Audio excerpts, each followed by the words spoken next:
You can. I have faith in you. I don't know. What's the name of your...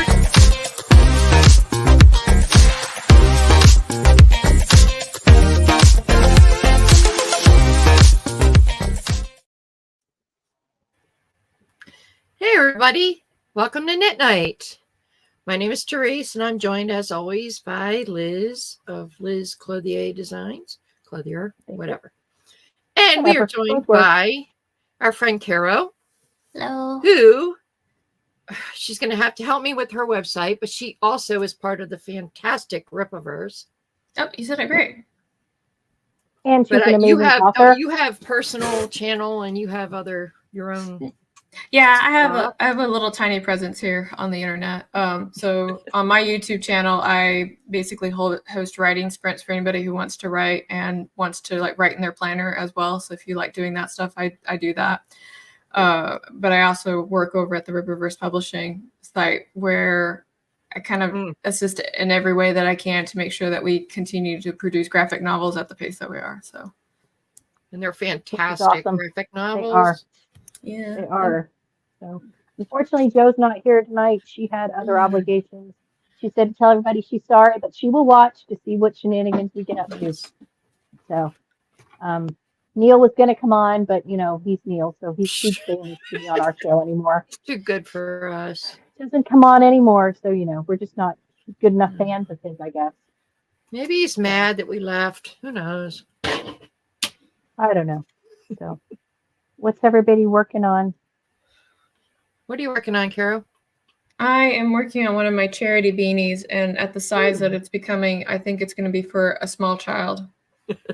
So, Gauge. It's a thing. Bite your tongue. We don't speak gauge here. Tabitha might be watching. Well, you have to. You don't do gauge swatch, but you do have to have some. I know. I'm teasing. Gauge. Yeah. Gauge has its place. Not in any of Tabitha's patterns, but no. But if you want something to fit, then you're going to need some idea. Yeah, I mean, if it's a garment or a hat, you kind of need gauge. But shawls, you can. Yeah, there's a sweater I'm working on right now that's crochet, and I'm one stitch off. But I think it'll be okay. I think it'll be okay because I'll just have one stitch less ease than it calls for. Yeah, you should be fine. Yeah. I was hoping Joe would be here so we could talk about the fact that Annie is going to make a murder knit shawl. But Joe's not here to hear it. So I know. As soon as she said that, I was like, oh, Joe. I know. Joe's going to be the only knitter that we know who never knits one at this rate. But and now she'll do it just for spite. Will she, though?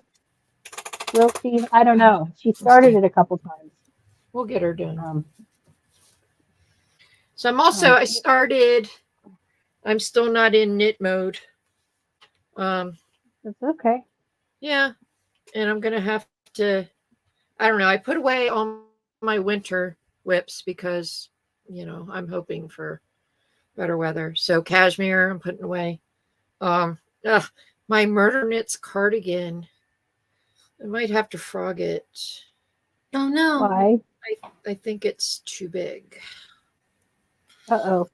Yeah, I did the size and, but I think it's too big. So I'm going to have to. It is oversized. I know, but it's over. So that you can wrap it around, Yeah.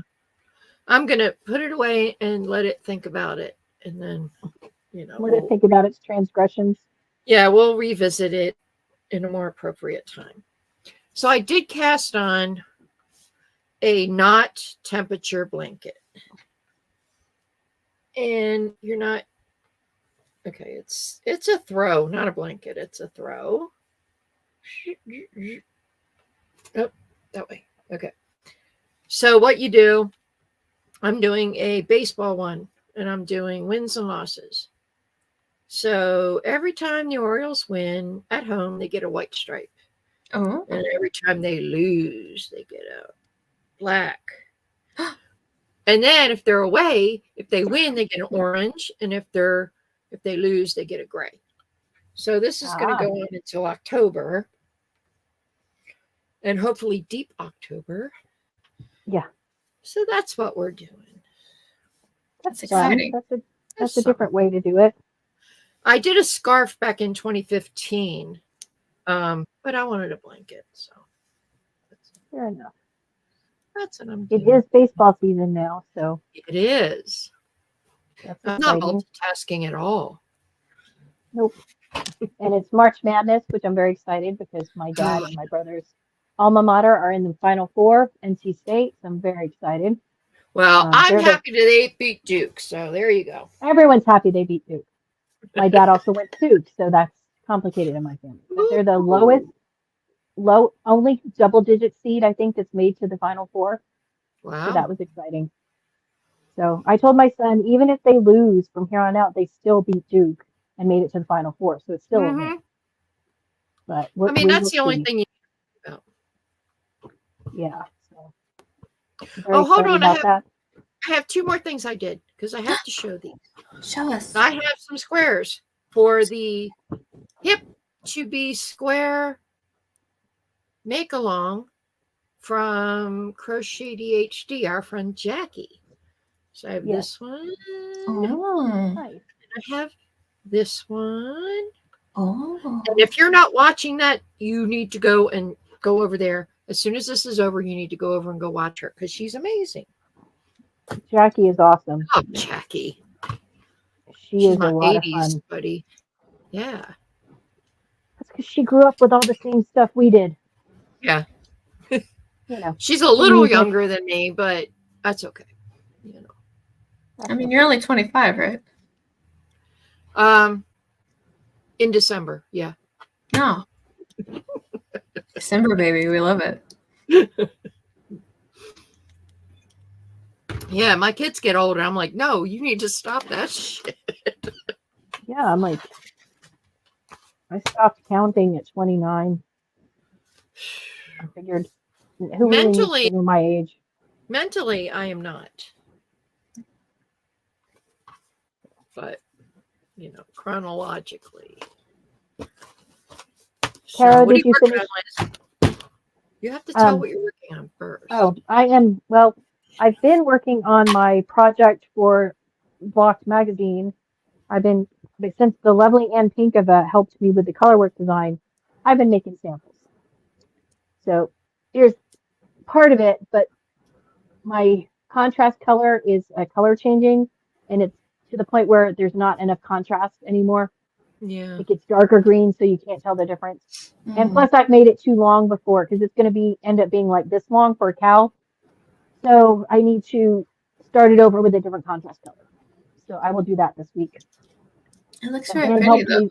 Thank you. Anne helped me with the color work, and I learned ladder back jacquard, which, man, if I had known that, I would have done color work for a long time. Mm-hmm. It makes such a huge difference, like unbelievable. So learn new techniques. That's all I'm saying. And if you want to learn a technique and you don't know, go to YouTube because there's somebody on there, probably lots of somebody's. So if you don't get it from one person's teaching, you can get it from somebody else's. It's an invaluable thing. And now I'm working on my ugly cat shawl 3.0 because my other one I spilled soda on and it did not come out. So this is my last attempt and it's the small size. So it's only going to be 2 colors. It's not the Annie size. Okay. No, it's not the Annie size. I love Annie's. I do. I just could not make it that size. Tabitha and Tara are making it that size, though Tara might pull hers back and go to the medium size. But Tabitha's stubborn, so she's going to make the extra size inclusive size. She's going to make it even bigger. Yeah. Yeah, it's going to be like 12 feet across. So that's going to be, and it's going to be heavy, even though it's fingering weight. It's not mohair like Annie's. So hers. Yeah, Annie's is light. Yeah. So, like, you guys keep talking about the cat shawl, and I nod like I know what you're talking about, but I really don't. Oh, okay. Neil has 3 cats. And when he started Blocked Magazine and was calling out some knitters for their unbecoming behavior, that way, they did not like him. And so they would go after him. And one of the ways they would go after him is they would go on his Instagram and tell him his cats were ugly. Like that was, yeah. Because we're all adults here. Yeah. Yeah. So he designed a shawl pattern called the Ugly Cat Shawl. in honor of his cats. So, and when so he did the pattern, yeah, it's his first pattern design, and there was a problem with the numbers, and nobody knew that until Annie started knitting it, and then realized. And then Tabitha called him out on our podcast, sadly, about the problem in the design problem. And it became a thing. There was a thing. It was a scuffle. Yeah. There was a scuffle, and Amy and Tabitha were solely responsible for that. I'm just going to say. But he's okay with it because now he's got a bunch of people test knitting it. And so he's fine. He came to his senses. Yes. Because she kept telling him it was going to be like 12 feet long, and he kept saying it can't be. It can't be possibly 12 feet long. And she's like, do the math. And then he really realized that when he was counting the stitches, when he was writing it, he was counting by 100, but it was only 50 stitches. Oh. Yeah. So he had way too many in the starting chain. But Annie is still doing it in the original size. Yes, because she had already started. So you could pretty much have a Baptist revival underneath this thing come summer. Yeah, I can't wait till she finishes it and films it. It's beautiful. Down the beach. Got it it's gorgeous. It's wedges, and then it has a wedge of black that looks like maybe a cat scratched you kind of thing. Okay. And she's doing it all mohair, and it's all pretty much pastel colors. It's beautiful. Yeah, she's in some Pop is the Bright Pink now, but she's more than 3/4 of the way done, I think, finally. Because that's all she's been working on forever. It's epic. But yes, it's become Neil's like most epic pattern. That people would say terrible things to him. They still do. Like they call him literally Nittler. However, your cats are ugly insult. Just he couldn't just understand. Those cats did nothing to you. Exactly. Like that's all you could say is your cats are ugly. Wow. Liz, pull that up. I knew it was wrong before, and Neil just had to be too big of an ego to admit it. It's because I'm American, and the lady he listened to is British. And Neil's racist. Colonizer. Oh, yes, it was Wolverine Shawn, the original colors, and Pinkava. Yeah. Infinite fat size, yes. Cheryl B's here. Yay, Cheryl B. We haven't seen her in a while.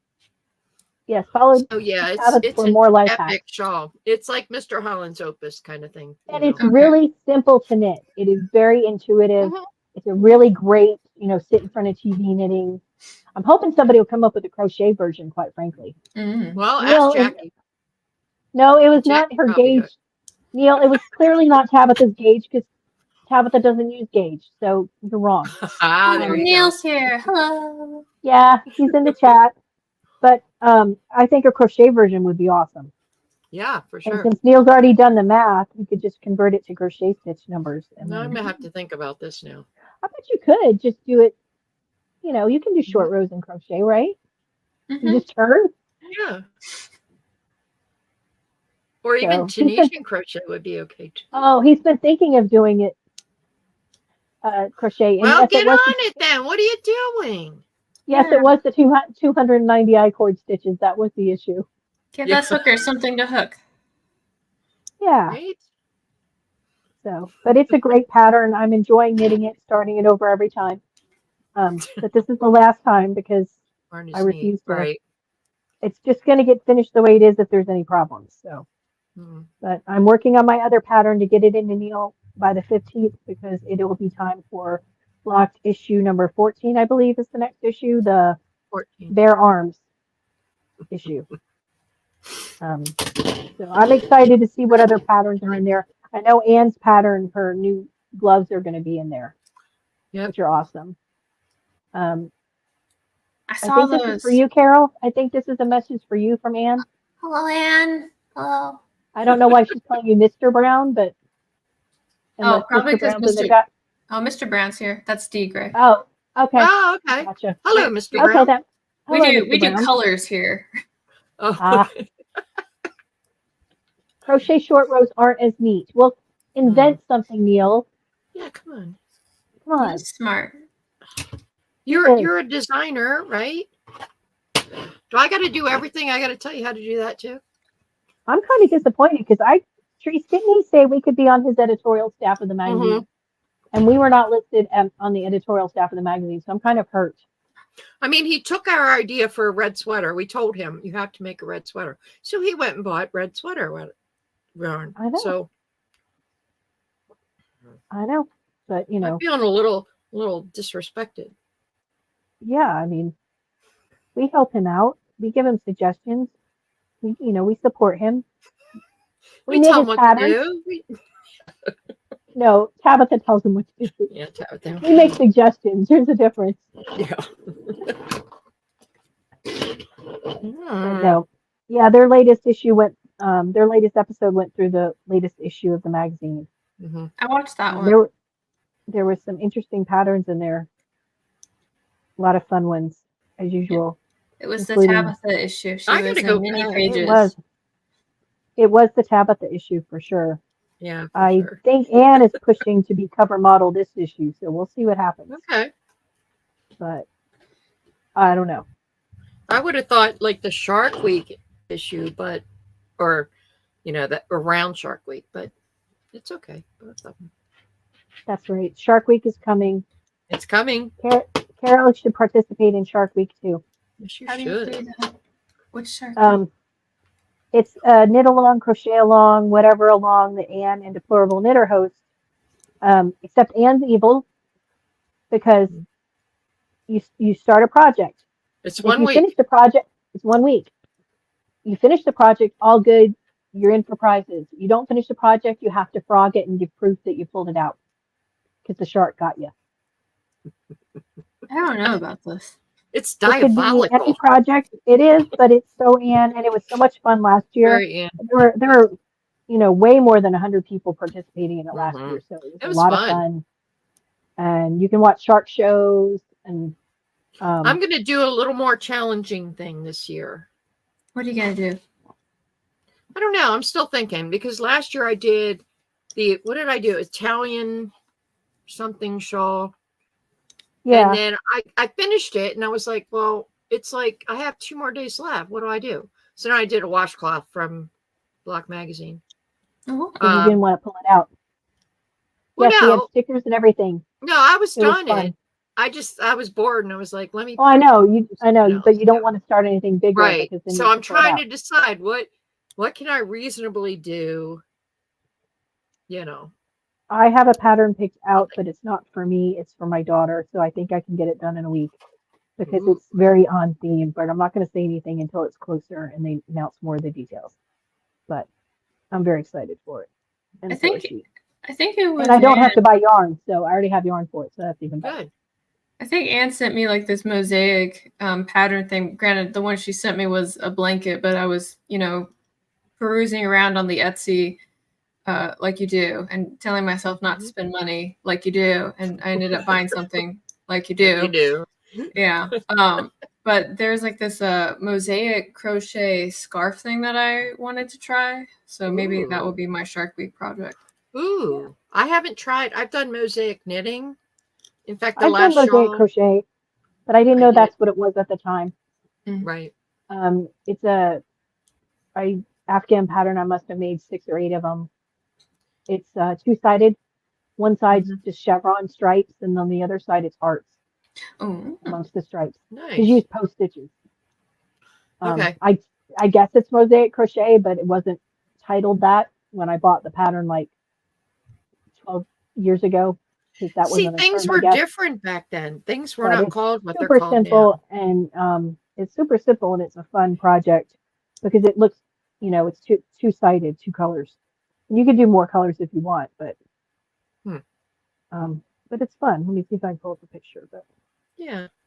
Figure out something to do. oh, I know where it is. It's in my Ravelry library, I believe. Ravelry. It's good for a few things. Yeah. I feel bad because the first time Anne invited me to come and hang out with all of you, they asked me if they asked me about Ravelry, and I was like, I don't know what that is. You're better off. You're fine. Yeah. And then I got like the whole like tutorial of everything that had occurred from years on and to present time, and I was like, this is amazing, but also terrifying. Yes. Yeah. That's exactly. Yeah. That's like the Webster Dictionary term for Ravelry. Amazing and also terrifying. Mm-hmm.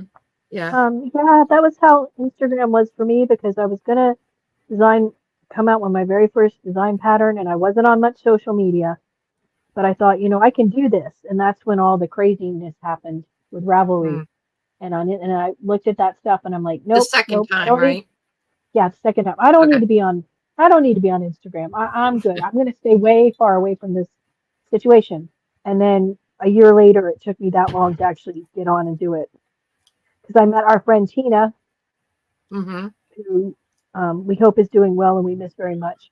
And Yeah. she came up with some of her fun colored Yes. yarns, and I designed a hat, the original blocked hat, with one of her colorways, and that became our friendship because of Bitchy Knitter, who criticized both of us, and that's how we met. So I have to thank Bitchy Knitter for that because, okay, there it is. See, one side is hearts and on the back is stripes. Oh, it's and it's cute. just post So stitches. cute. There's a whole Annie's Attic sells it. There's a whole booklet that's like 8 of the different two-sided patterns. Yeah, I know that site. Yeah. But so that's how I met our friend Tina because she designed one of her colorways and I used it for the original block cat pattern. Mm-hmm. That was in the first I issue knit of that. Block Who did 90. I don't know who I knit that for. I knit it for somebody. I thought you knit it for Maybe my David. daughter. I don't think so. I think I made it for Amanda because I put a pom-pom on it, I think. Oh yeah, David wouldn't wear a pom-pom. No, he would not. Oh my God, did you guys see? I posted in the chat, but Carol's not in our chat. The woman who thought she was rescuing a baby hedgehog. It She was took it to the vet, and it was a faux fur pom-pom. She thought it was an injured baby hedgehog.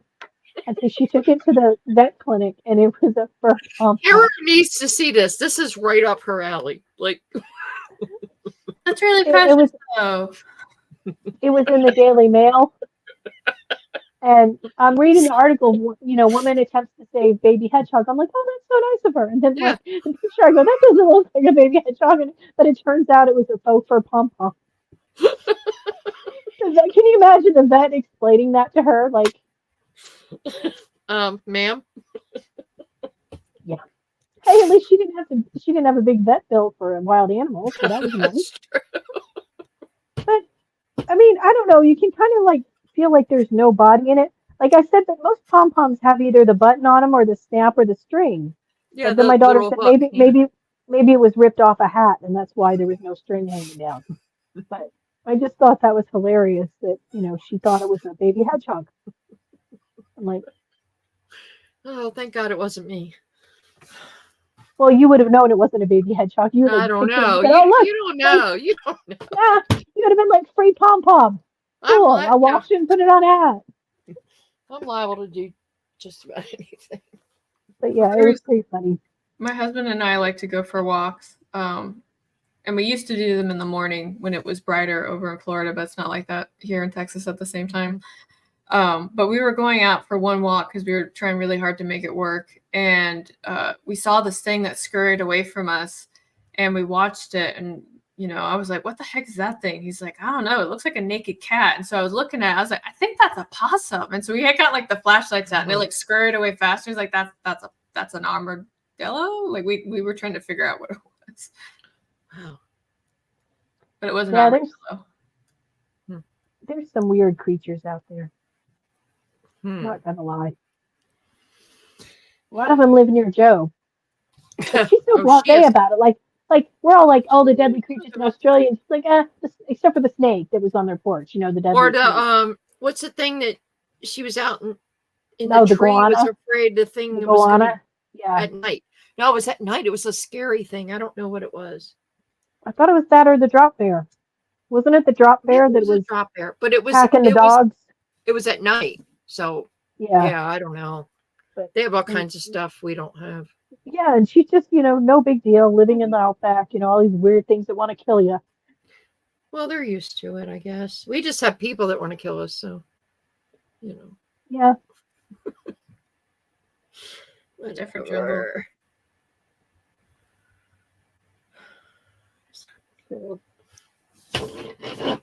So, what's everybody else got going on? I have a podcast I want to talk about. I just found it a couple weeks ago. It's called How the Hook Turns. Okay. It's a crochet podcast. It's by this older lady named Bernadine, and she crochets. I like it so far. She started, oh my gosh, she started maybe in September, but she podcasts almost every day. Now they're very short. They're not 2 hours long. They're, 20, 25 minutes, something like that. But she's so cute. She's older, and she talks about her crocheting, talks about her life and everything. It's very cute. You should go check it out. How the Hook If Turns. you like that sort of thing. She lives in West Texas. I like ones that are positive. Yeah. I found one that's embroidery. It's early medieval embroidery. And this woman, I guess she's got a degree in it in England. And she's recreating the Bio tapestry. Oh. So parts of it. Oh. The original 70 meters long. Yes. Okay. That was made this in the 1100s to celebrate the Norman conquest. And but she teaches like how these techniques, and she does it the original way with trying to source the exact kinds of materials that they use, the wools and the linens and the silks and the needles. So it's just really interesting to learn a different, something different. Yeah, it is a top tier old lady who crochets name for sure. Yeah, Bernadine. And I don't even think, I think it's spelled even more different than that, but yeah, she's awesome. And She's just, it's just, you said her podcast is How the Hook Turns? Is that what How the Hook Turns? Okay. Yes. She's just Sounds cute. like soap opera. She's just cute and it's fun. Well, I think that's why she did it. It's cute and it's fun. Early on, like pretty much early into it, she got COVID. So that was, I'm like, okay. But otherwise the crochet talk is good, and she hasn't said anything political, and she didn't really say anything about just they were sick. But I'm at the point now I hear the C word and I'm just like a little twitchy. What gets me sometimes, and it's both knitting and crochet podcasts, but it seems to be more the crochet podcast. I don't care what yarn you use. Every yarn's got its place. Use what you can afford. I use acrylic sometimes too. But it seems like there's some people who are not yarn snobs. They're like anti-yarn snobs. Reverse snobs, yeah. Yes, and they get so angry and about people using other yarn, and it's like, chill. It's people not use like you what have they can to afford to wear. use.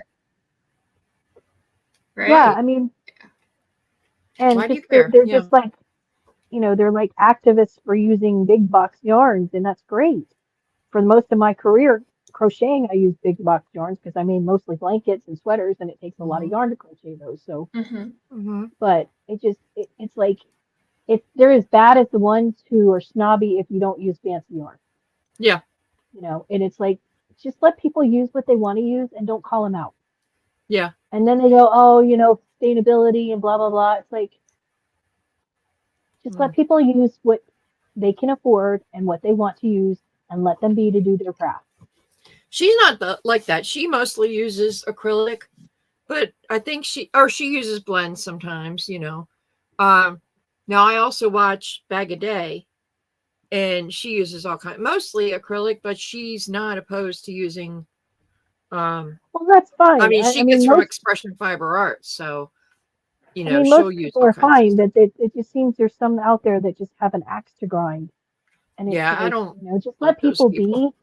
I mean, you want to encourage people to craft, but then you want to gatekeep what they're allowed to use to craft. Yeah.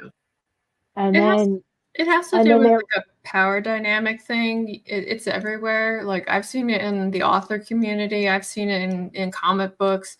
And like I think like here's a really early abstract example, but like when the drawing tablets first came out for artists, the traditional artists were like, it's not art if you have to use a tablet. And then they ended up having to be told to be quiet because using the tablet actually like quickened the process and made things a lot, streamlined it a lot more. And now it's like, the people who will do it like on paper first, they're kind of like, oh man, you're archaic and expensive. And so they don't get as much work. But originally they were like, we won't take anybody who uses a tablet. And now it's like a requirement now. And then what was, I'm trying to think about the one with the authors that they had. We'll use Authortube as a better example because I can pick on them and they can fuck off. I'll be right back, but I'm listening. Yeah, so like with Authortube, with their videos, like there was like a little group of hens that were going around basically saying like, well, when you do your videos, you have to do it like in this format.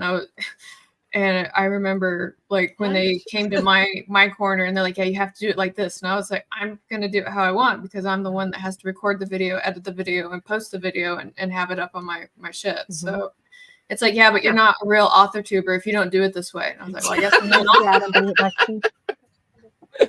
I'm not a real. What's a real? I'm a fake author. Like what? What's that have to do with YouTube? One thing is not. Yeah, and people, if people don't like you, then they're gonna go to another channel. So having like other little creators like come and tell you how to do things, like, yeah. So, but yeah, that gatekeeping thing, I can't remember. Like, I have a friend, and she's very sweet and very gentle. And I was talking to her about like some of the stuff that I was learning from you guys about what was going on, and I guess we'll just call it the yarn community. And that was the first time I ever heard her cuss because she's like, oh yeah, some of those old ladies are complete bitches. And I was like, what? Unfortunately, it's not just the old ones though, Yeah. It's the right. I'm not going to get on an old lady tangent. This young generation now. Yeah. Nope. I do what I want. I knit what I want. If it's acrylic, fine. If it's wool, fine. If it's, when you start paying my bills, you can, Well, I just, and then they go on about sustainability. Like, okay, chill. Because you're one hand saying, oh, overconsumption, blah, blah, blah. But then you're saying, oh, dyers should get paid a fair wage. Well, how are they going to get paid a fair wage if no one's buying their yarn? Like, you can't have it both ways. You can't want to support the industry, but then say, don't buy this. Like, like they don't think through their arguments very well, and it's obvious. Well, no. It's good that they're passionate. It is, but then it's like, just let people be. Let them do what they want to do with their craft. But it's supposed to bring them joy, not stress. Mm-hmm. The only stress is too many dyers keep coming out with yarn that's gorgeous that I want to buy. And yeah, that's my problem. I want, yeah. That's the only stress I want when it comes to this. That and making sure I finish things like in a timely manner. Yeah, the typical stress. Yeah. Like, oh, look at the pretty yarn. I want the pretty yarn. I had no business buying the pretty yarn, but hey, look, the pretty yarn just got delivered. That kind of thing. Mm-hmm. I love the pretty yarn. That's why I ended up buying this thing. I didn't need it. I didn't need it. Yeah. I'm working on it. That's a lot of yarn. It is. Yeah. I made a mistake, but it's one I'm owning now. This will not be part of Shark Week, by the way, because it's going to take me way too long to do. I was going to say that. Yeah. That would take more than a week, I would think. Yeah. The last one I did with something that size took me about a month and a half to do. And that wasn't me doing it every day. That was me doing it like a couple hours, maybe every other day. And then 4 hours on the airplane, which was really, I don't usually like craft in public very often. You're a typical person, like when you're in the airport, you've got your earbuds in, which is like the nonverbal for like, don't talk to me. And I'm looking down at my phone, which is also the nonverbal for don't talk to me. Right. But when I was in the airport working on that shawl, I obviously had my stuff in front of me. And I guess when you have like a crochet hook and some yarn, even if you have earbuds in, somehow this crochet hook signals that everyone in the airport should come over and start asking about your project. Start counting loudly. Yeah. Is that what you gotta do? That's what I always had to do in my family. Or if I was out and someone's talking and you just start counting loudly. I mean, it's nice when people come up and want to comment on your project. That's fine. But, they should be respectful. Yeah. But you're right. If you don't do it very often and you're not in a place where people craft in public often, they will descend on you. Oh, what are you doing? I like when they argue, oh, you're crocheting. No, I'm knitting. No, you're not. You're okay. One has And I one get- needle. People Yeah. do that. It's crazy. And I get, not everybody knows the difference. I'm totally fine with that. What annoys me is when you go on Pinterest and you see posts and it will Yeah. say brand new crochet blanket. And you look at the pattern and it's a knitted hat. Yeah. Yes. And you're like, you'd think the person posting the pin would know. Right? Yeah. Yeah. sure. No, I I don't had that. Yeah. I don't expect people who don't do the craft to know, but I would think people who do the craft would know. My favorite thing is when it's on TV and people are supposed to be knitting or crocheting and it's clear they have no idea what they're doing. Oh, they're just kind of like moving. They're their just hands like together. wrapping it all around. It's like, stop. Yeah, Just don't have that a thing. it's like when they're playing piano and they don't really know how to play piano because they don't show their fingers Right. or guitar because it would be obvious. But it's like all those old Hollywood starlets back in the day. They all knitted in between They all sets knit. Mm-hmm. and or crocheted, and there's all the pictures of them. So because they knew there was downtime on the set, Sure. and you see Ingrid Bergman and all them, Elizabeth Taylor Yeah, they sitting there with their all knitting needles. knit. Yeah. That's kind of cool. And they weren't old either. They weren't old women knitting. They were when they were in their prime. Mm-hmm. Because everybody knit back in the day for after the war. It's relaxing. And they didn't It have is. phones to watch all day. Mm-hmm.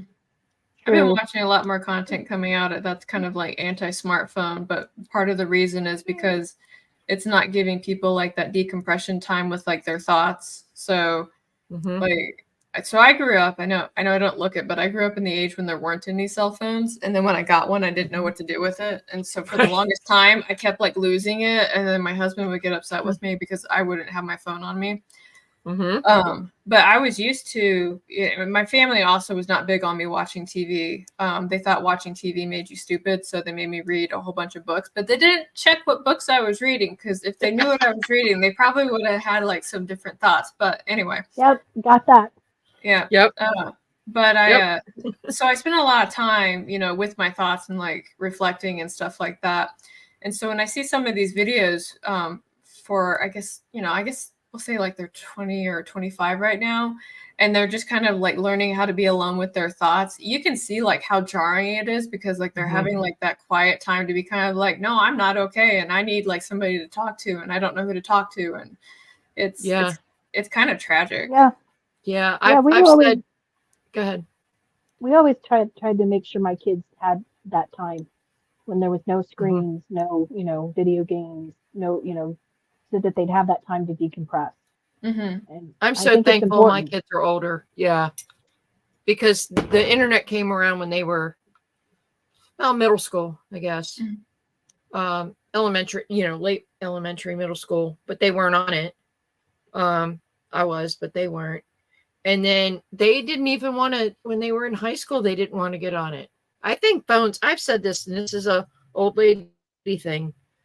I really think that the invention of the handheld phone is what's ruined society.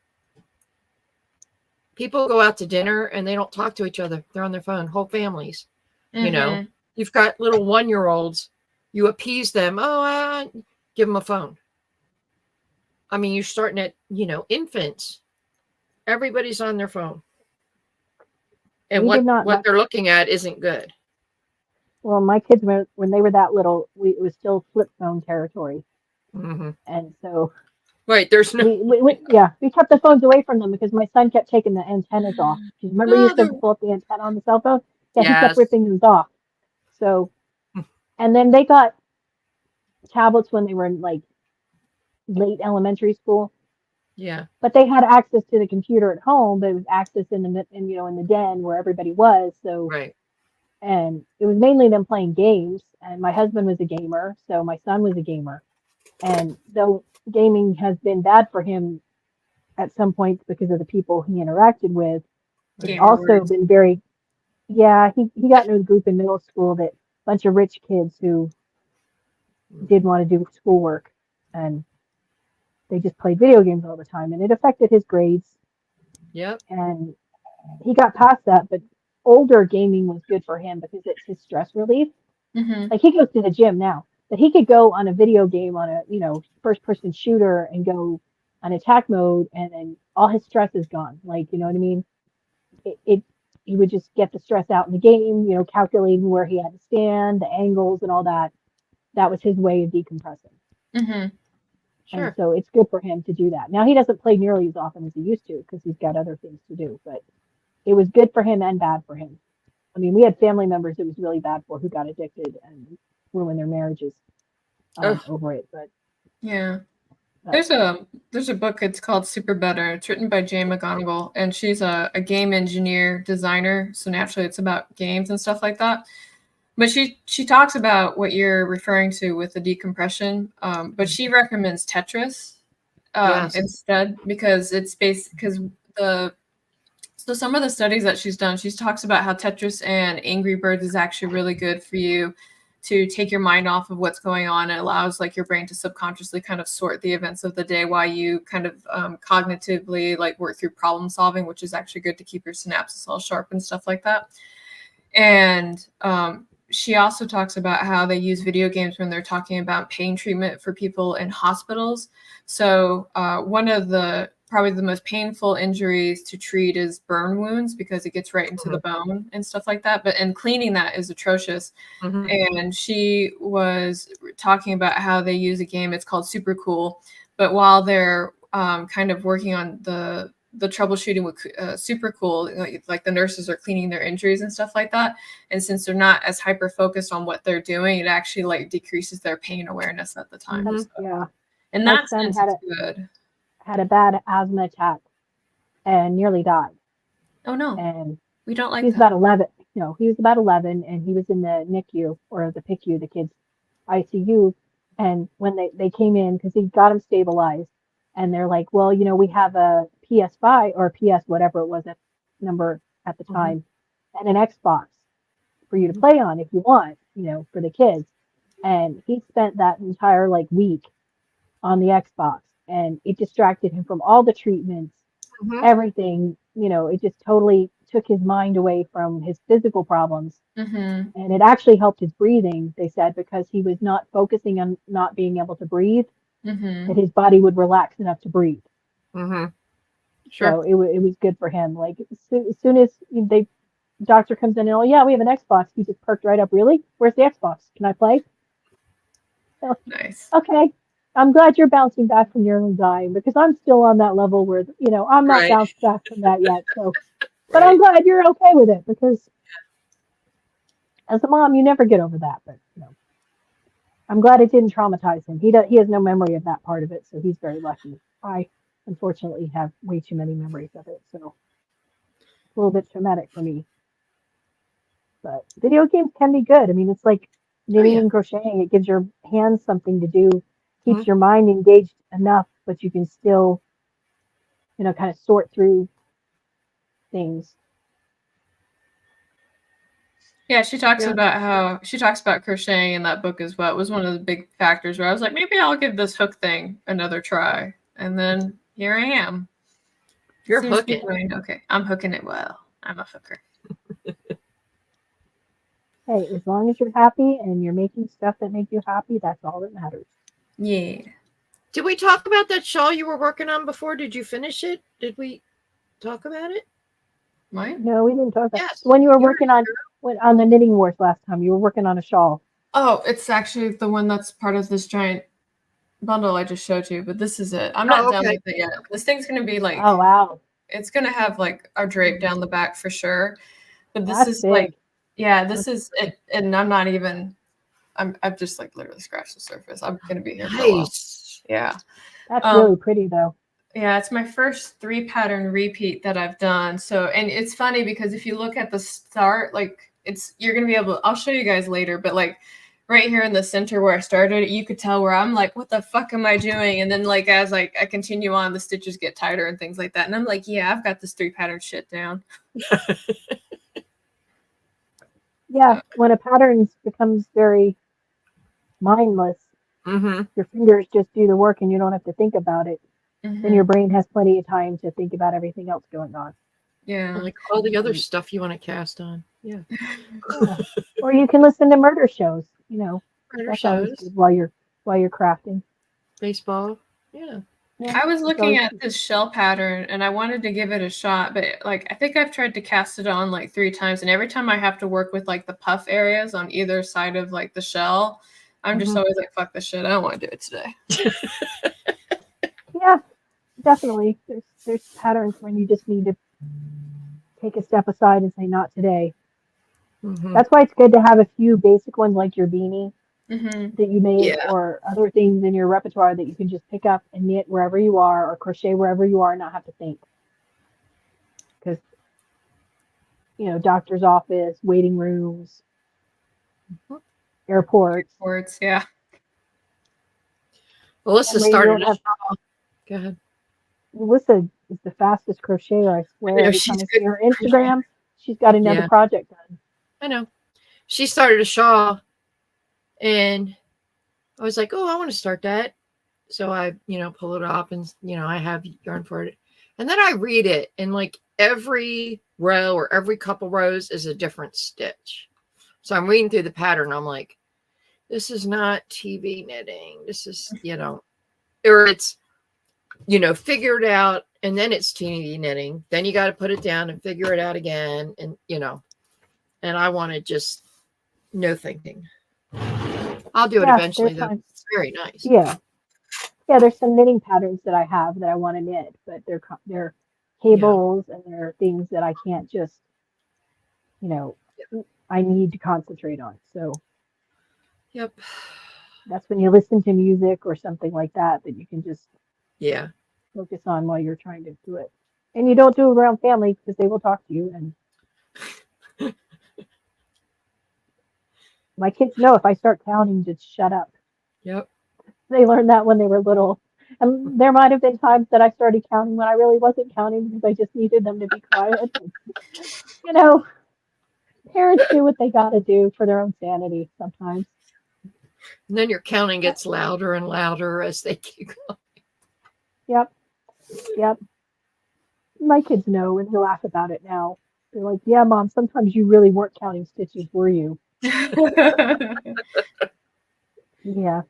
Yeah.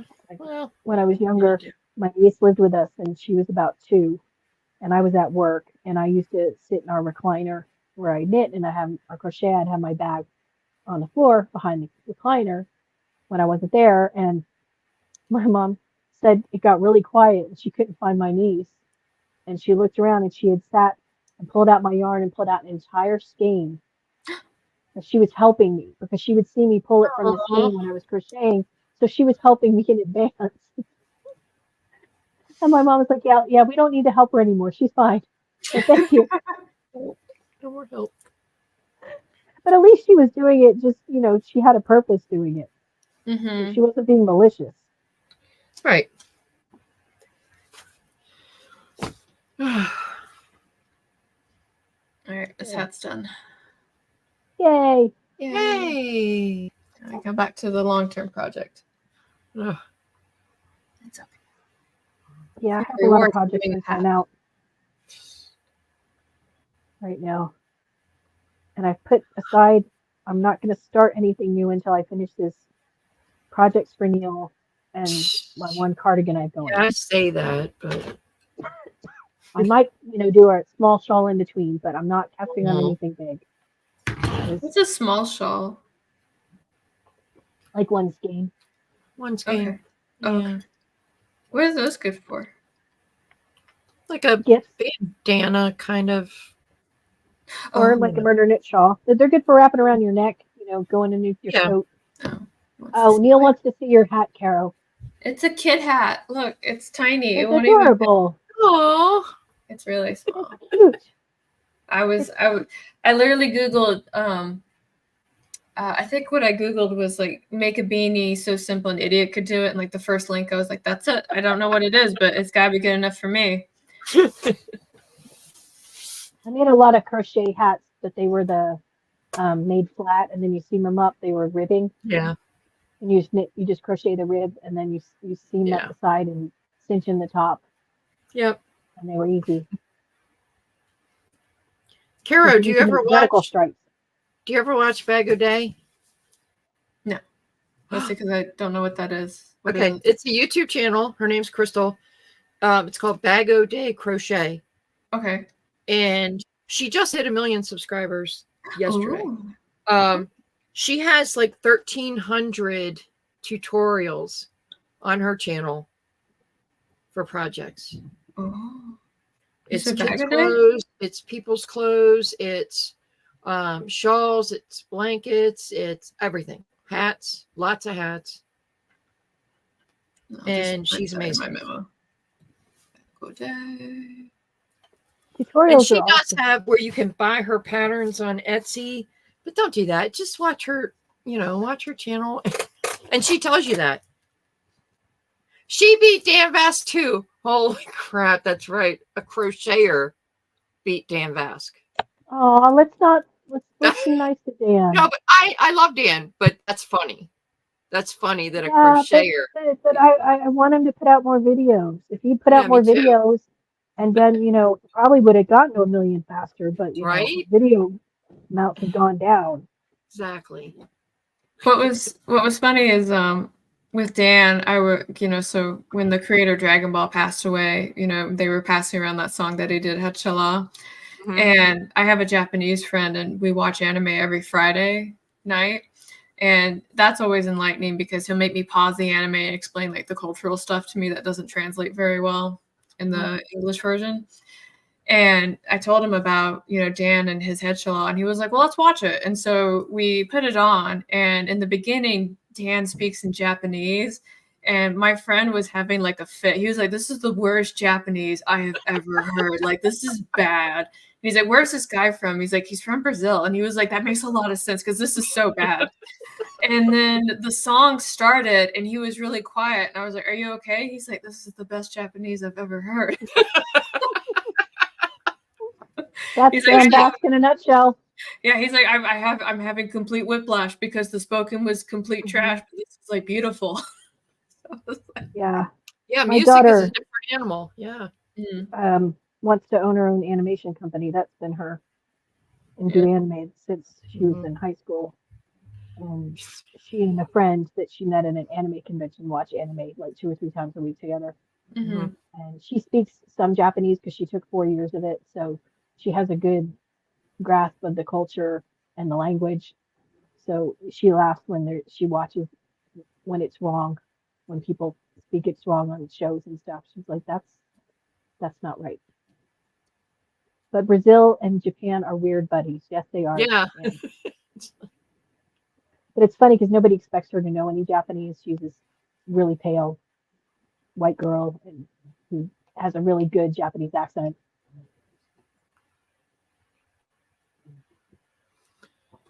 So go check that out, Carol. You will like her. I typed it down. Yeah. She's going with me to the Nerdrotic meetup next month, which is in a week and a half, I think. So she's going with me. I'm very excited. Nice. Yep. I got to tell Gary, thank him for watching Rings of Power for me, so that I don't have to waste my time and I can just watch his reviews. I just watch his reviews because they're epic, so I don't have to ruin my love of Tolkien by watching that crap. Mm-hmm.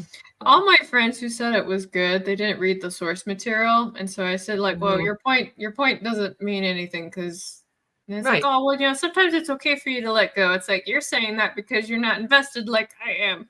Right. Leave my beautiful stuff alone.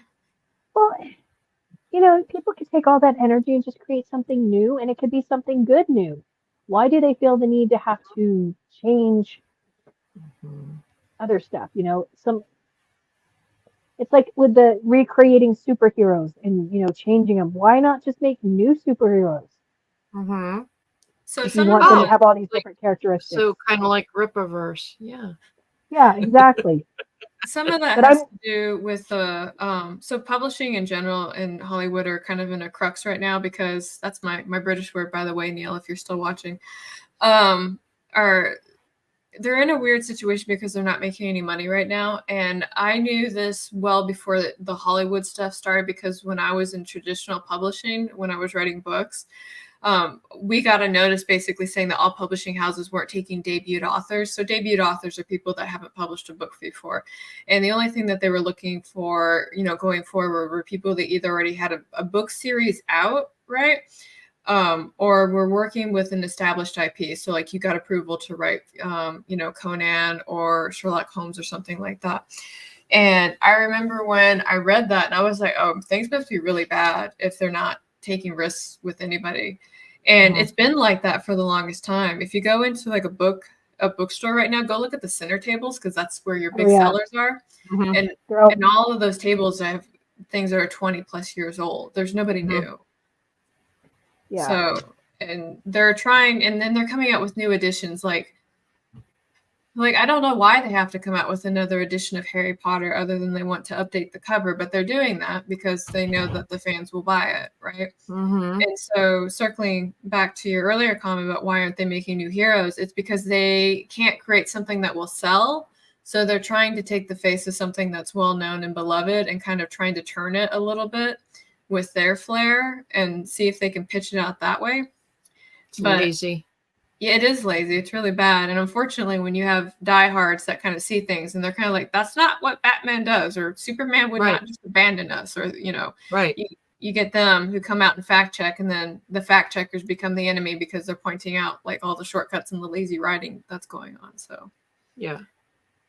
I got particularly upset when I found out that Star Wars was throwing out all of their canon books and turning them. Oh, I know. My son was so. They're doing what? All the Star Wars universe, the books. There's hundreds of books. I know, but what are they? Carol, what are they doing with them? They're not canon anymore. It's like they're not part of any of the new Star Wars universe. They're like they never happened. Yeah, they pretty much threw them out. And the crazy thing is, like, I got to talk to somebody who actually got a canonized book approved and in the set, right? And he said he didn't just write the book and submit it and they accepted it. He had to go through like the canon consultants for Star Wars. And every time he would do something, they would kick it back and say, it's like, okay, this doesn't actually happen. Or, Luke doesn't behave this way. Like they kept fact checking him until and he said by the time he finished like the 3-book contract that he had done, he was so sick of Star Wars, he didn't want to write anymore because he kept getting like, got at like that. And he told me that. And I was like, I wonder where those people were when the last 3 movies came out, because there was definitely some stuff that was going on there. And I heard, because I got to speak briefly with Star Wars Theory, and he told me that when they did that, they voided the contracts that those writers had with the books, so now they don't get royalties. And that's what he said. I don't know if that's true. And the only reason I'm making this face while I say that is because you have to, at that point, you have to do a buyout or payout or something. You can't just say like, okay, we're still going to sell your book, but you don't get profits anymore. Right. Yeah, that doesn't make any sense. No, that doesn't. Yeah. Yeah. So I don't know what's going on there, but that was crazy. And I'll never get Darth. Darth Talon was the one thing I was looking forward to, like sexy, like redheaded Lethan, the 2 things with the back. Yeah, I was waiting for her to come in because she's like boobalicious badass babe. She's gone. Boobalicious badass babe. Yeah, they get rid of the pretty women, whether it's actresses or superhero, whatever, because they gotta. I don't want to say dumbed down, whatever the visual of dumbed down is. Like watered down. They don't want to have. We have to make mediocre. Like you can't have beautiful women. You have to have just. That's right, because Okay, Who was that I was watching today? Was it?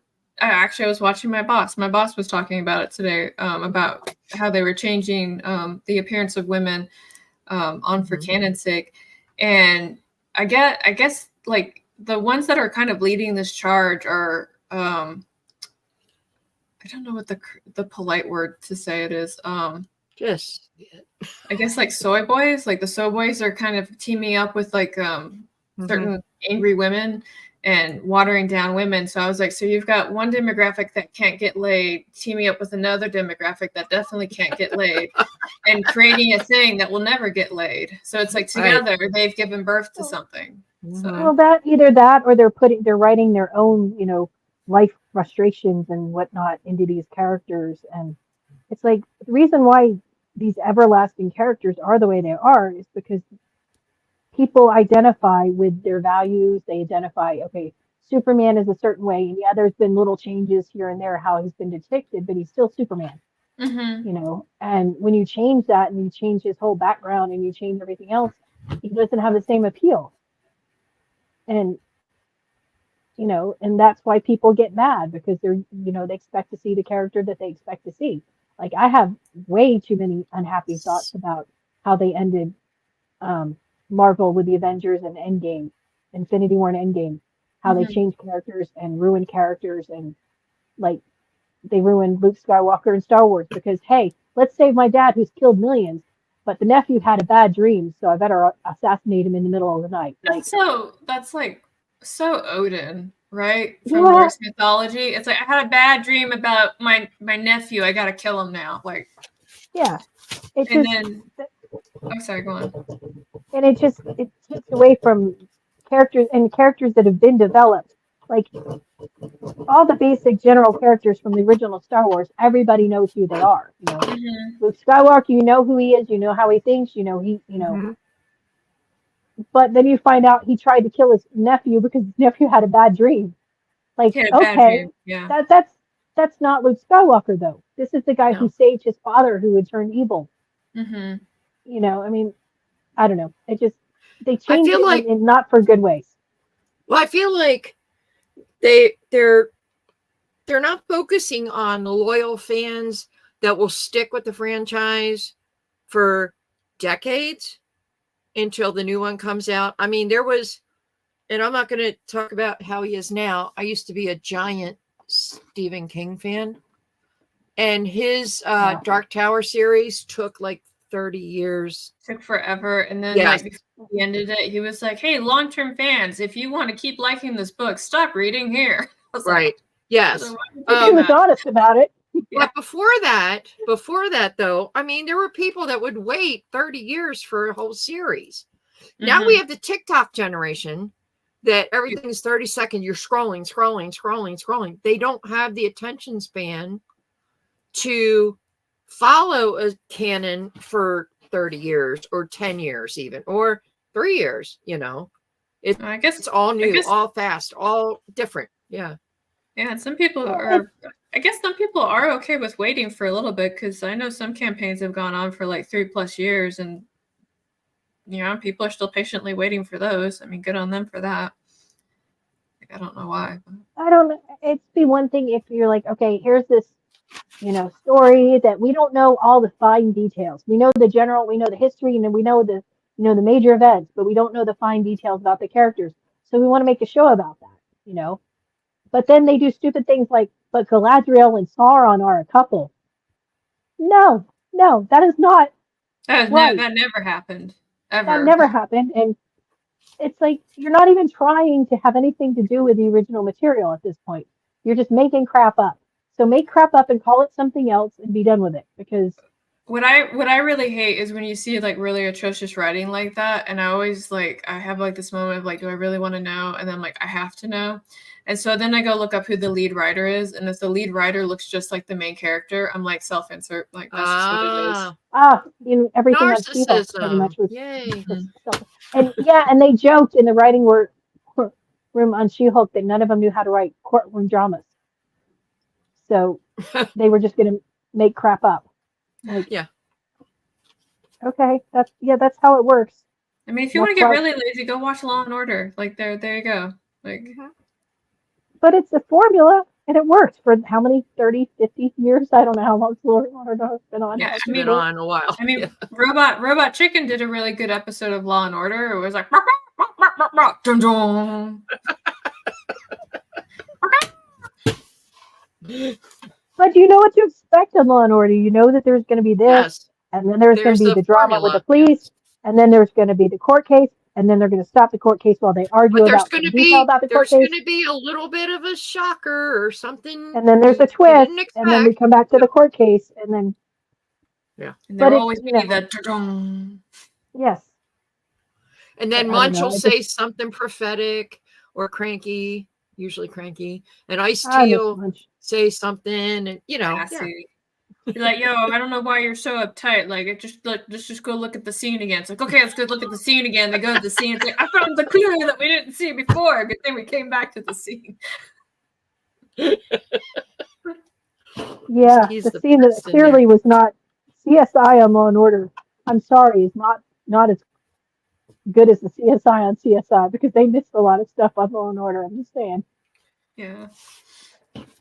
But Every time my husband and I go on vacation, like wherever we go, for some reason, I always end up finding the channel that just plays Law and Order like nonstop. Yes. And then it will just play, and it's like, "Do you want to do anything tonight?" It's like, "Shh, this is a good part." You've And seen this before. Shh. you immediately David know was what in the episode it is by who the guest stars are. Who the Yeah. guest star is? Yes. Yeah. Is it Dave Matthews? Is it Robin Williams? Who is it? Yeah. Yeah, yeah. Yeah, David was in the hospital last summer, and he watched all SVU the entire time he was in there. He was in there like 3 weeks. He knows every SVU. So I come to visit him. We're sitting there watching SVU, you know, which is fine. It's the Law and Order is the modern version of the Love Boat because everyone's been in Law and Order at some point or another. Just like everyone in Hollywood had a cameo on the Love Boat, some more than one. That's funny. That's good until they got to put, you know, stuff in it that I don't need to know about or care about. Some of Fears by Tom Clancy. Tom Clancy, those books.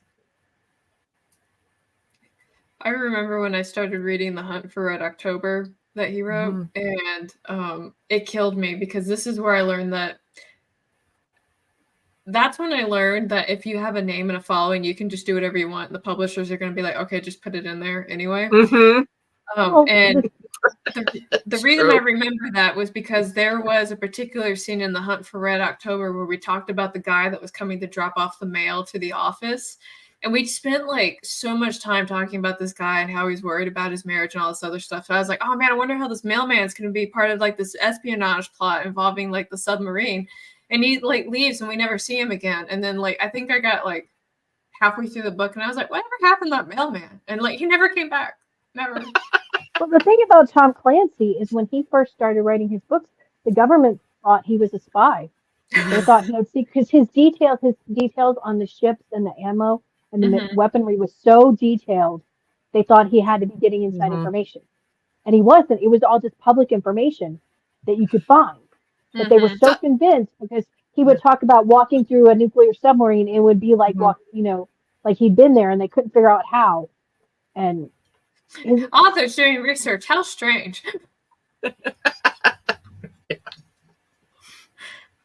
you're right though, because it depends on who you are. Talking about Stephen King, I mean, it has a really bad childhood sex scene in it. Oh, and the publishers let it go through, and it's like, this is a little pedo of you, but okay. Yeah, when they said that they were going to redo it and honor the book, I was like sitting there like, so like, how honored are we getting here? Because there's like 3 scenes where I know like you're not going to like. Yeah. But the fact that it went through the first time is because he's Stephen King, you know. Yeah, there was a big shock factor to it too when that was the edgy thing to do. Yeah, I remember when the book came out, it was a big deal. Yeah, and still, we're banning books. Well, we're not banning that one, you know. Yeah, but I get so mad when I hear the word banning books because no one's saying banning books shouldn't be. No one's saying the book shouldn't be made. No one's saying the book shouldn't be written. No one's saying the book shouldn't be in libraries or bookstores. They're just saying certain books shouldn't be in schools because that's how it's always been. You can go to Barnes & Noble. You can go to Amazon. You can buy them. They're not banned. Yeah. And plus, kids have the internet. If they really want to find it, they're going to find it. Of course they will. You know, I mean, they don't have to steal their aunt's Harlequin romances to read when they're 9 years old. To find out things. Hey, now that's my childhood. That was my childhood because my aunt belonged to a book club. I And did. she and the I ladies belonged would- to the one where you got them every month. And they would exchange them and read each other's, and then she would give them all to my mom. My My mom would mother come home had with no these big idea. bags, She these had big no paper idea. bags full of these books, and she had this cabinet in our house where she would store them, and she had no idea I knew they were in there. And I would read anything. I would read anything growing up. Me That too. was my thing. Oh, yeah. And so I would go and I would read these books, and they were an eye opener because some of them were more explicit than others. Some of them, like the words, the euphemism, and the things, I was trying to figure out what they were talking about. All that flowery language. Yeah, but I learned a lot, and I would read those books, and my mom had pretty no tame idea for compared to years. now. Well, now, but she had no idea I was reading these books at that age. I had that subscription where you get a new one every month or whatever it was. Yeah. I mean, but I was already going to the library, and I would take out 15 books at a time, plow through them, and go. You know, so then I'm getting them at home. She had no idea what I was reading. You know. Yeah, I mean, I read everything I could get my hands on. Way over my head, you know. There was a. So my mom introduced me to Tolkien, so that was it. Oh, I read Tolkien because I read everything else that was in the library, and that was the last thing. Right? Yeah, yeah. Like I was worried. It was funny because I was just working my way through the entire library at school, and then I had skipped Tolkien, and the librarian had noticed I had skipped Tolkien. And she's like, "You don't want to read it?" And I was like, "I'm just not ready for it." And she's like, "No, you should be. You've read like XYZ." And I was like, No, I'm not ready to read 2 pages of description of what the tree looks like and then have 5 pages of song about the trees and then have another like 20 pages about history of the trees. I'm not ready for that. Like, I just want to be okay. No, I just want to read. Yeah. To be fair, a lot of that was aimed at C.S. Lewis because of their personality. Enough about the trees already. Yeah. Yeah. My son, when he was in 2nd grade, the Harry Potter books had come out, and he read the first one, and the first couple, like, he read it in a week. And he was a little young at that point, and the librarian challenged him, and he said, "I bet you can't read all 7 books." So the 7th book was 6th or 7th books were about to be coming out. He says, "I bet you can't read all of these in a year," because he didn't think he could do it because he was in 2nd grade. He didn't think he would understand it. And he did. And he had to order the books for the library so my son can check them out to read them. And he actually let my son check them out before he read them, which he wasn't supposed to do because it was a school library and he wasn't supposed to, let the students read something he hadn't. But he let him read the book. How times have changed. Within a year. Yeah. But he probably, I don't know how fast he would have finished the series had he not been challenged to do it in a year. Mm-hmm. But like, okay, you should have challenged him because he's going to do it now. And thanks for helping. But he loved the Harry Potter books. Yeah, my kids were always readers. They always had those achievement things: read so many books and get points and all that stuff. And my kids don't read.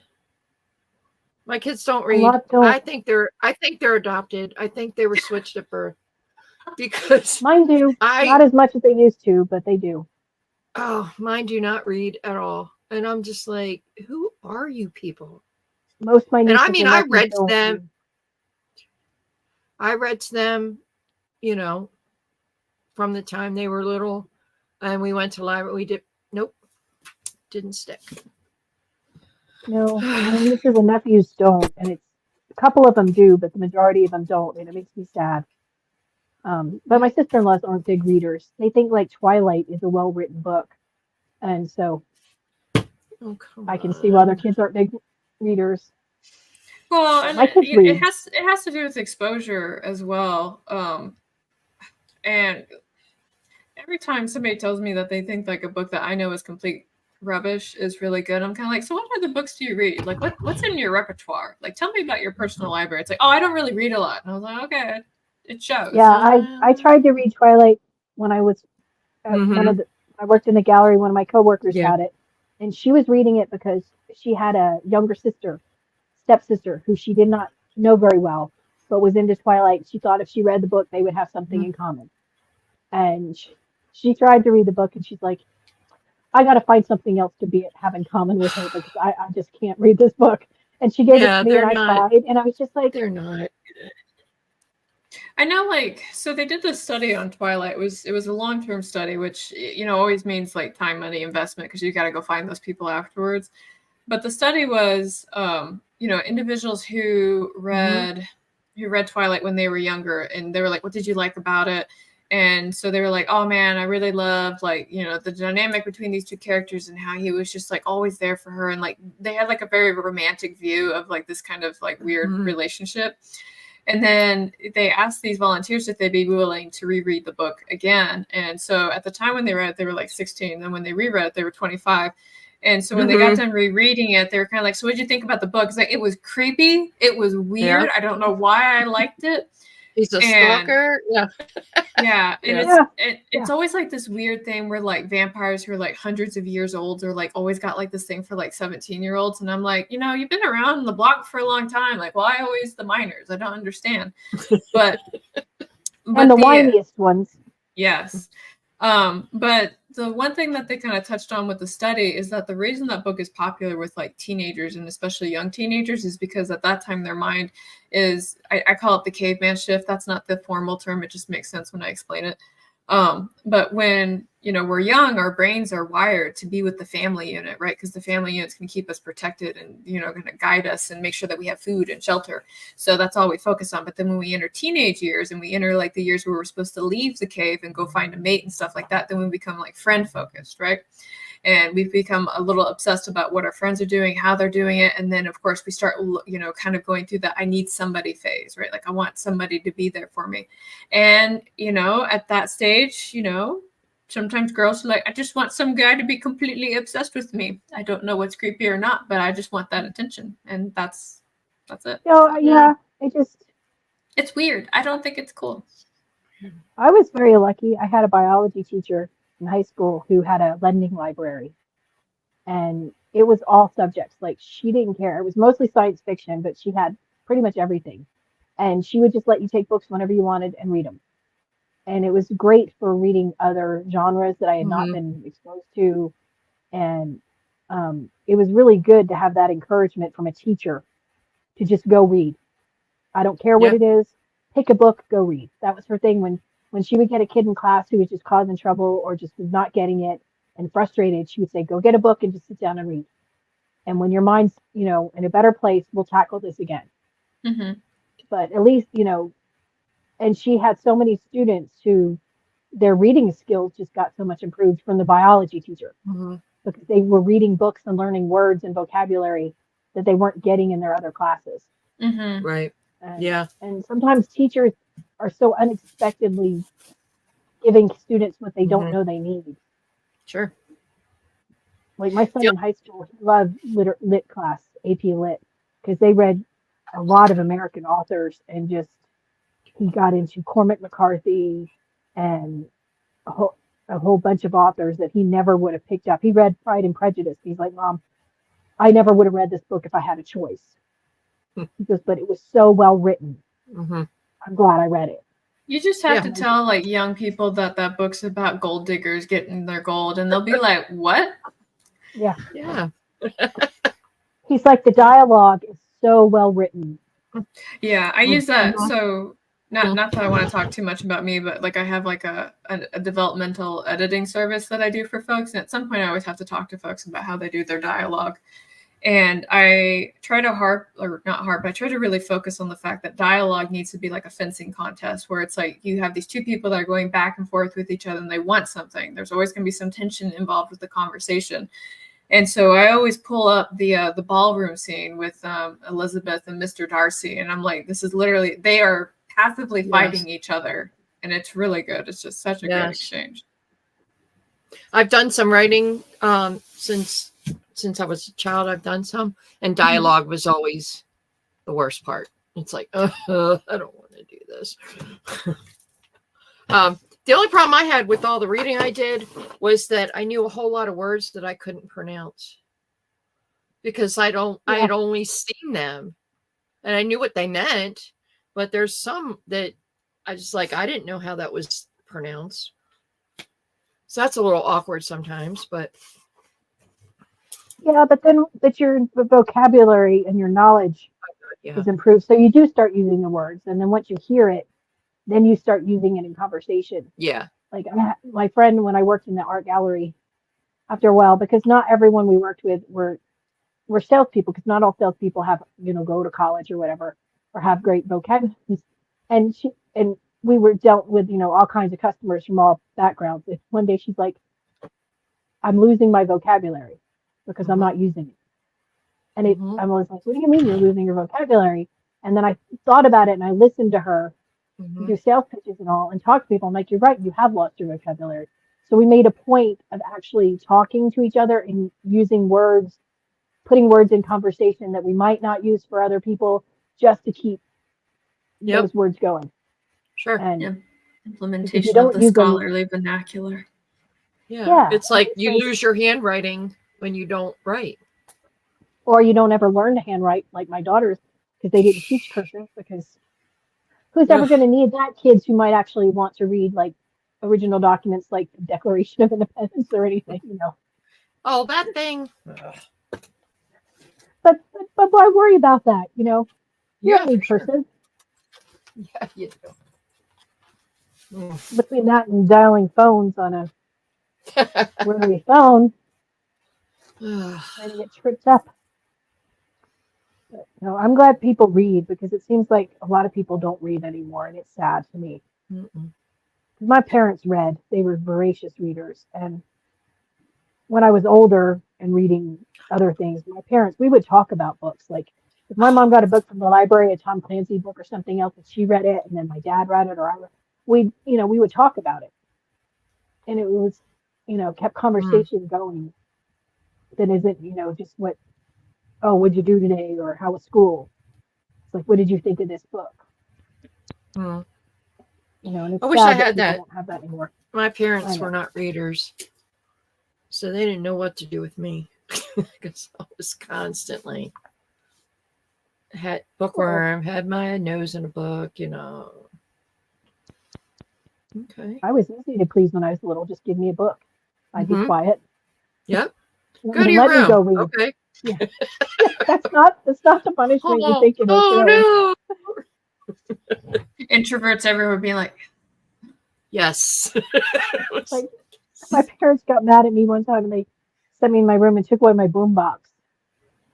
And I just looked at my dad, and I pulled out my old cassette recorder, the one that had the separate microphone, and I put his tape and I started playing. I'm like, fine, go ahead, take my boombox. I don't care. Yeah. Like, I will deal with it.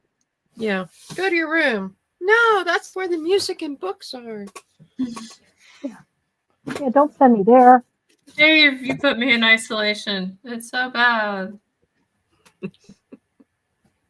I'm much more introverted after the pandemic than I was before. The older I get, the more I get.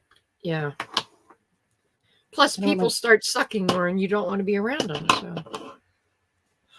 Yeah. I think it's because you see so many people acting out on the internet all the time, and then you go out in public, and it's more noticeable when people act out. Like before, you just ignored if it had nothing to do with you, you just ignore it. But now you're so used to seeing it all over, it gets to you more.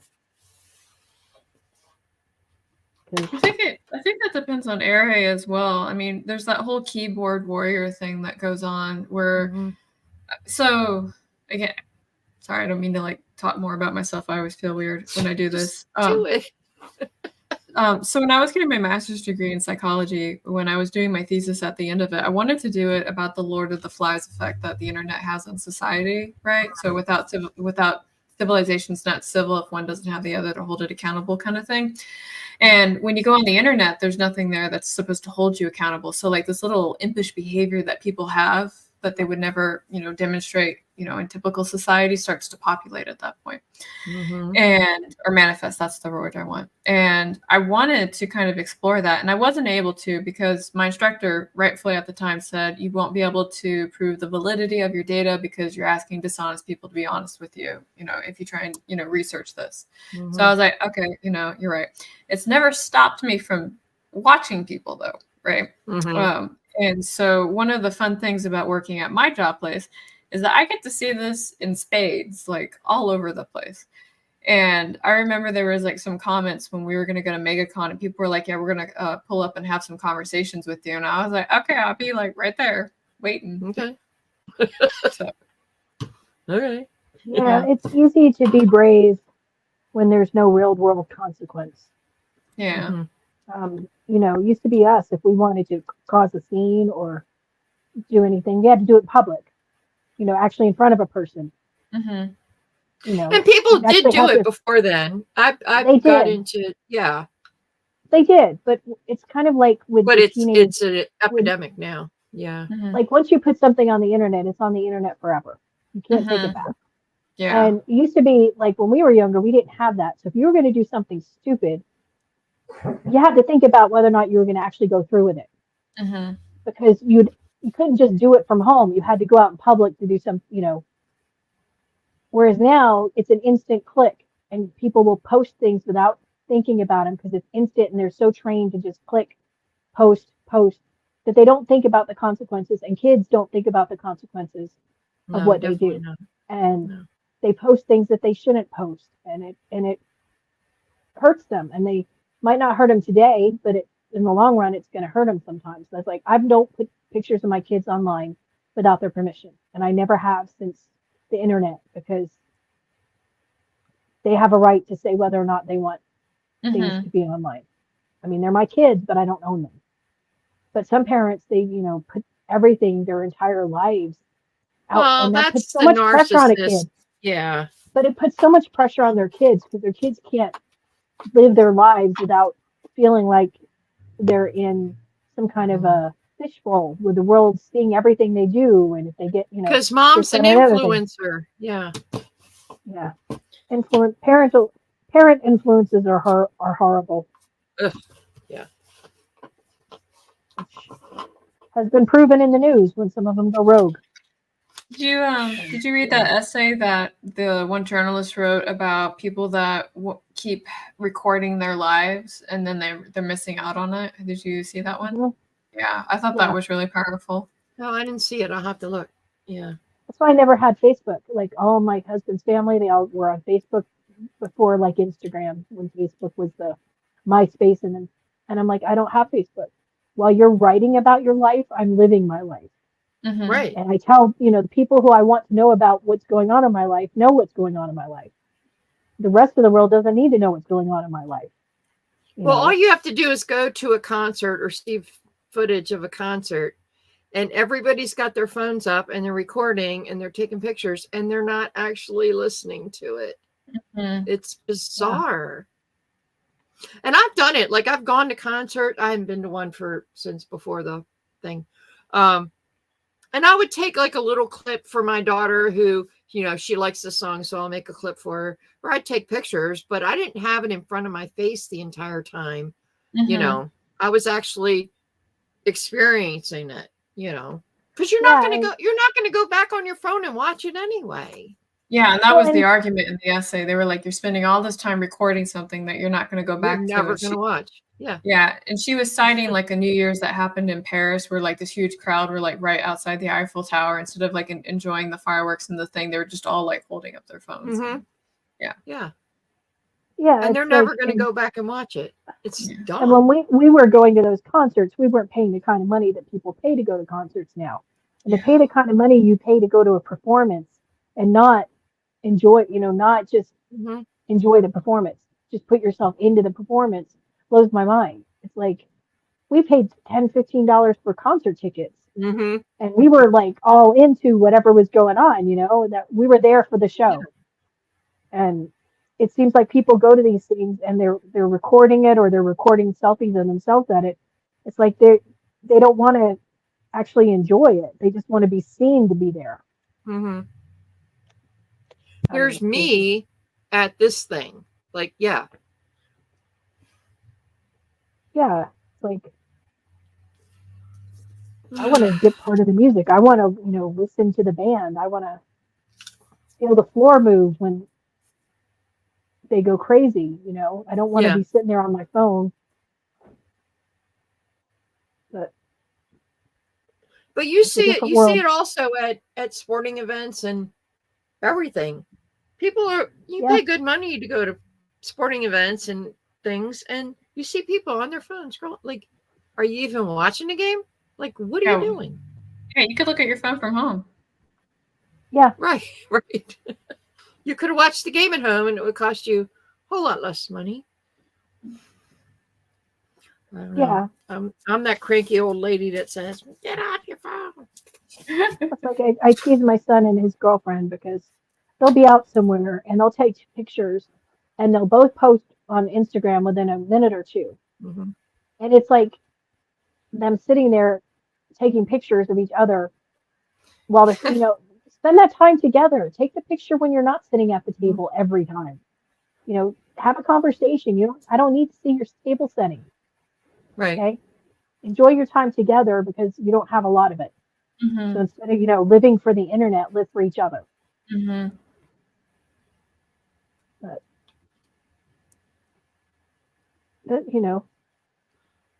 It's just going to take a while to kind of deprogram ourselves from doing that all the time. Mm-hmm. Well, it's the instant gratification. I mean, back in our day, you had to take a picture and you had to take the film in a little Taking photo the photo, place. Matt.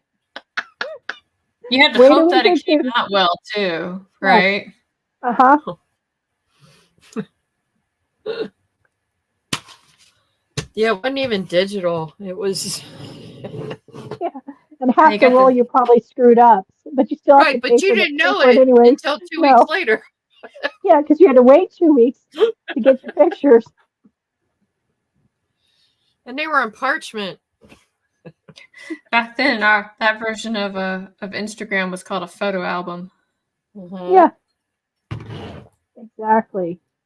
And I like Instagram. Don't get me wrong, because I do before too. it came out, I do like Instagram.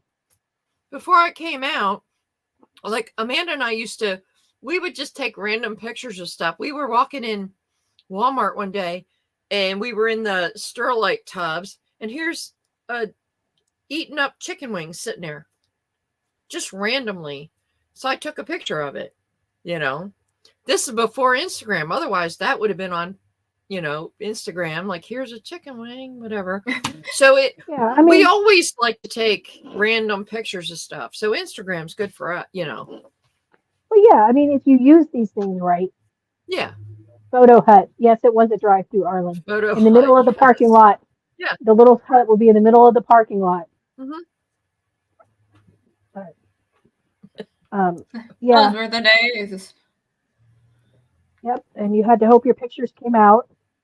Mm-hmm. And usually they didn't because you couldn't really focus with those little. Yeah, or you had your thumb in front of the lens, Or the light was bad.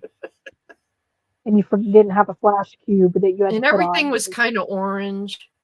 Mm-hmm. Yeah. But that's just the way it was. I mean, Mm-hmm. that's what how that you might recorded things. John Mayer has a song. I think it's off his first album, maybe second. It's called 3x5, and it talks about taking pictures of stuff and how he's talking to somebody and he's like, next time you'll be with me instead of getting a 3x5 of what I saw.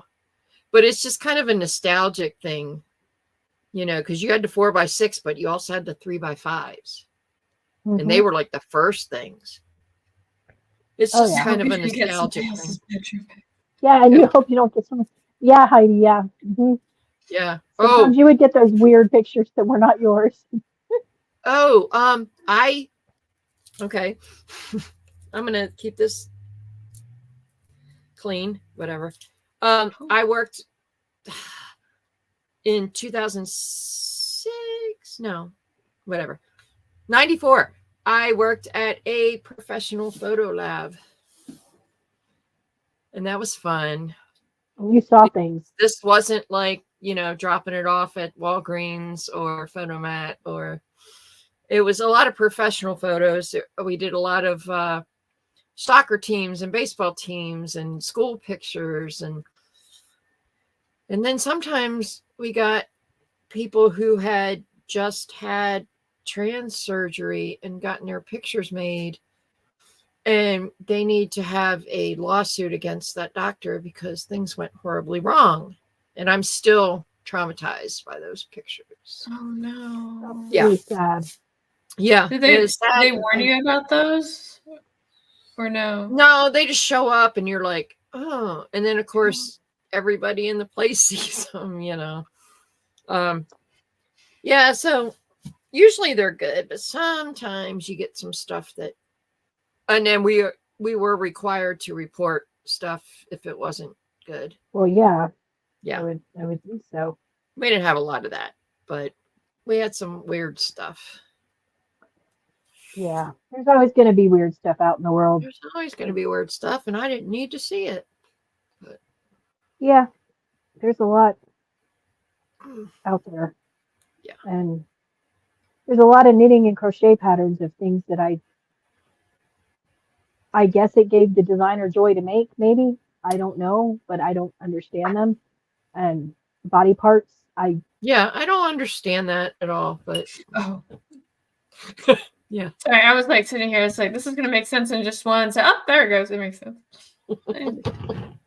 you know, I mean, something like, why? What are you going to do with the crocheted uterus? Really? Like, what? What are you hanging on the wall? Is it on your table setting? Like, what are you doing with this thing? Like, some people are just very proud of it. You know, and that's great and all, but is it a gift?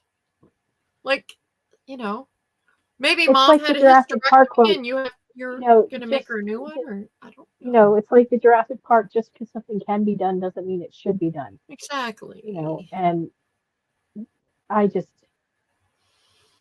understand. there's an audience for stuff, but it's not me. And when they pop up unexpectedly on your computer, yeah, that's always fun. I'm like, you're just like, what are you doing? Why is this in the hot right now? Like, you know, why is this popular? Because I spend a lot of time asking why. Yeah. For all things, not just knitting, all things. Why? Why are you doing that? Why are you? If you're doing that, that's fine. But why are you making me look at it? Yeah, I saw a thing that some activists were complaining about, you know, killing animals, and they were talking about, you know, and how bad wool was because they had to kill the sheep. I'm like thinking, you don't kill the sheep to get the wool. Clearly, you don't know exactly how this works. But yeah, no, you don't have to kill the sheep to get the wool. No. That's not quite how it works. There are some bad parents out there. I'm gonna talk about my own because she's unique. She's a very talented con artist. She was really good at joining churches and taking their money, sometimes their furniture, sometimes somebody's husband, and disappearing with it, right? And the husband was usually returned. You know, it was like a catch and release thing with that. But at one point she had, you know, my half sister, who's, you know, 16 years younger than me. So I always affectionately call her the oops baby, and makes, you know, our biological mother upset and gives me the giggles. Right. But I was talking to my biological sister one day and she's like, yeah, I'm vegan. I was like, you're vegan? And she's like, yeah, I'm vegan. And I was watching her eat and I was like, so what's chicken? We're like, what plant does chicken grow off of? And she's like, chicken's a bird. And I was like, okay. Are you aware that you are eating chicken right now? And she's like, I'm not eating chicken. I was like, that's literally chicken. You are eating chicken at this very moment. And, you know, our mother was like at the table and I was like, why are you letting her think that she's vegan when she's getting chicken? And she's like, she doesn't know any better. It's fine. I was like, she's stupid. Yeah. I was just like, and I was like, you are not, in fact, vegetarian or vegan or any of that. You are, in fact, eating meat. So you're normal. Go. Yeah. But she, like, the look on her face when she, like, realized that, like, you know. Oh, you crushed her. Well, yeah, she'd been lied to all this time. And then when we had to explain to her that chicken, in fact, was an animal, you know, that she was consuming. Did she never have one of those little things where, what's a chicken say? Bark, bark. Like, no, I have no idea. I only talked to her like maybe I talked to her once. That was it. And that was really and I was like the crusher of vegan dreams. Yeah, she probably didn't want to talk to you after crushing for vegan dreams. Yeah. But yeah, no, Oh, sometimes my. they're just parents out there that just don't parent, and they're just kind of like, it doesn't matter. It's like it does if she goes to like the vegan conference and starts eating chicken. Like she might get mocked and bullied. Yeah. That's it. Is that gentle parenting, which is Oh my looking God, worse and worse every day. Yeah. Hey, Thrifty Chickadee. Glad you made it. Yeah, the gentle parenting thing. I'm sorry. That's why That's we going to have go the kind of horribly youth that wrong we for have now. society. Yeah. It already is going horribly wrong. We've got a generation of kids who've never been told no. They don't know how to handle rejection. You know, and it's like sometimes the best thing you can do for your child is to tell them no. No. And they may not like it, and they may not like you. And I told my kids that you may not like me, you don't have to agree with me, but I'm telling you no for your benefit, and that's the way it is. You know, if you want to give me the silent treatment, go for it. I'll appreciate the silence. I watch a lot of the Chickadee now has a chicken. I wish it, oh my goodness. That's one way to get one. Yeah. You got it. Good for you. What's his name? Yeah, you have I'm to sure name you him. named him. Yeah. Trash can. That's what I name him. The rooster can go be with my sister. I promise that she won't eat them. She knows what chickens are now. Oh. But what about pigs? I don't know. Ham. When I was in college, I had a friend Rudy who was Magoo. a vegetarian, and she was a very vocal vegetarian, which is fine. Like they are. Except and that's fine, except she would, get on these rants about me eating a burger. Like and then one day I looked down at her feet. I'm like, but you're wearing leather. Mm-hmm. But these are really good shoes. But they came from a cow. So I don't want to hear you talking about these. It did make her switch to vegetarian leather, though. I give her, vegan leather. I give her props for that. But I was just like, one day I just had it. I'm just like, you're wearing leather shoes. Mm-hmm. I watched a video yesterday. It was on I think it was on Instagram. It was a Karen's channel or something where they, highlight all the Karens. And this woman, Rudy Magoo, she came across the parking lot at these guys in a truck. They were in Chick-fil-A parking lot. And she came up and she knocks on the window. And they're like, roll it down a little bit. Can I help you? You're disgusting. You're eating animals and it's terrible. And she's losing her shit, And they're like, but you're wearing a leather jacket. Well, this is an old jacket. Oh, okay. Well, maybe this is old chicken I'm eating. I don't know what to tell you. Like, they always justify their behavior. Who has the nerve to walk up to somebody and knock on their window and say, hey, why are you eating that? Like, well, it's like the activist. If you want to believe your belief, hey, it's free world. Go believe what you want to believe. Just don't try to stop me for believing what I want to believe. Like the activist atheists. It's not enough for them not to believe, but they don't want anyone else to believe either. It's like if you were more live and let live, it'd be fine. You don't have to believe. That's entirely up to you. But the minute you don't want anyone else to believe, that's when it's wrong. Well, the atheists crack me up that they're so passionate about something they don't believe in. Exactly. I always give them a hard time because they'll be like, oh my God. And, I'm just praying that will work. And I'm like, so who are you praying to, my man? Like, oh my what? Oh my who? What? Yeah. Yeah. Yeah. One of my friends who's atheist does that all the time. And he's like, well, it doesn't matter to me, blah, blah, blah, blah, blah. And he's like, it's just a phrase. And I was like, nope, you're taking the Lord's name in vain there. Sorry. Not allowed if you don't believe in him. Only us true believers are allowed to do that. Yeah. Gotta join the club. And then be horribly guilty about it afterwards too. That's right. Yeah, usually. Yeah. Yeah. Vegan leather is PVC or polyurethane.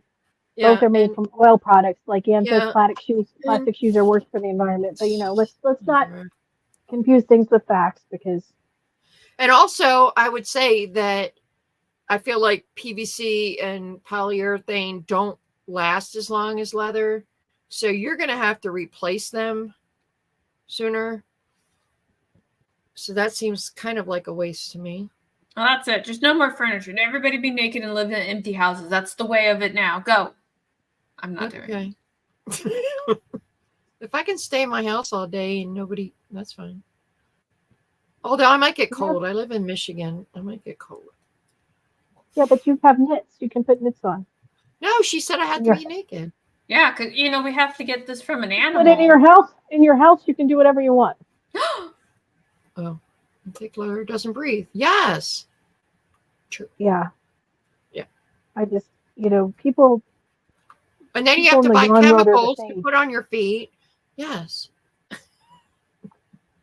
It's a slippery slope. The older I get, I'm more about people, living and let other people live their own lives too. Yeah, I'm hermit. Hermit looks good. Yeah, there are days that I don't want to people. That's like every day. Sure. Mm-hmm. Yeah. Yes. My daughter's finishing up her master's in business, and she's doing her capstone project, and it's a group project, which is never a good thing. I hate that. She's collating, and they're doing PowerPoint slides. And some of her co-teammates use 30 sources. She's like, it's ridiculous. They don't need 30 sources when most of the sources are saying the same thing. Mm-hmm. It's like overkill. And she's like, and half of them, aren't the sources for what they think they're saying. And I'm like, well, you're the team project. You're only as good as the weakest member of your team, unfortunately. Mm-hmm. I ran it I had when I was doing my bachelor's in SPED. There was a peer in my group, and she definitely belonged in my classroom.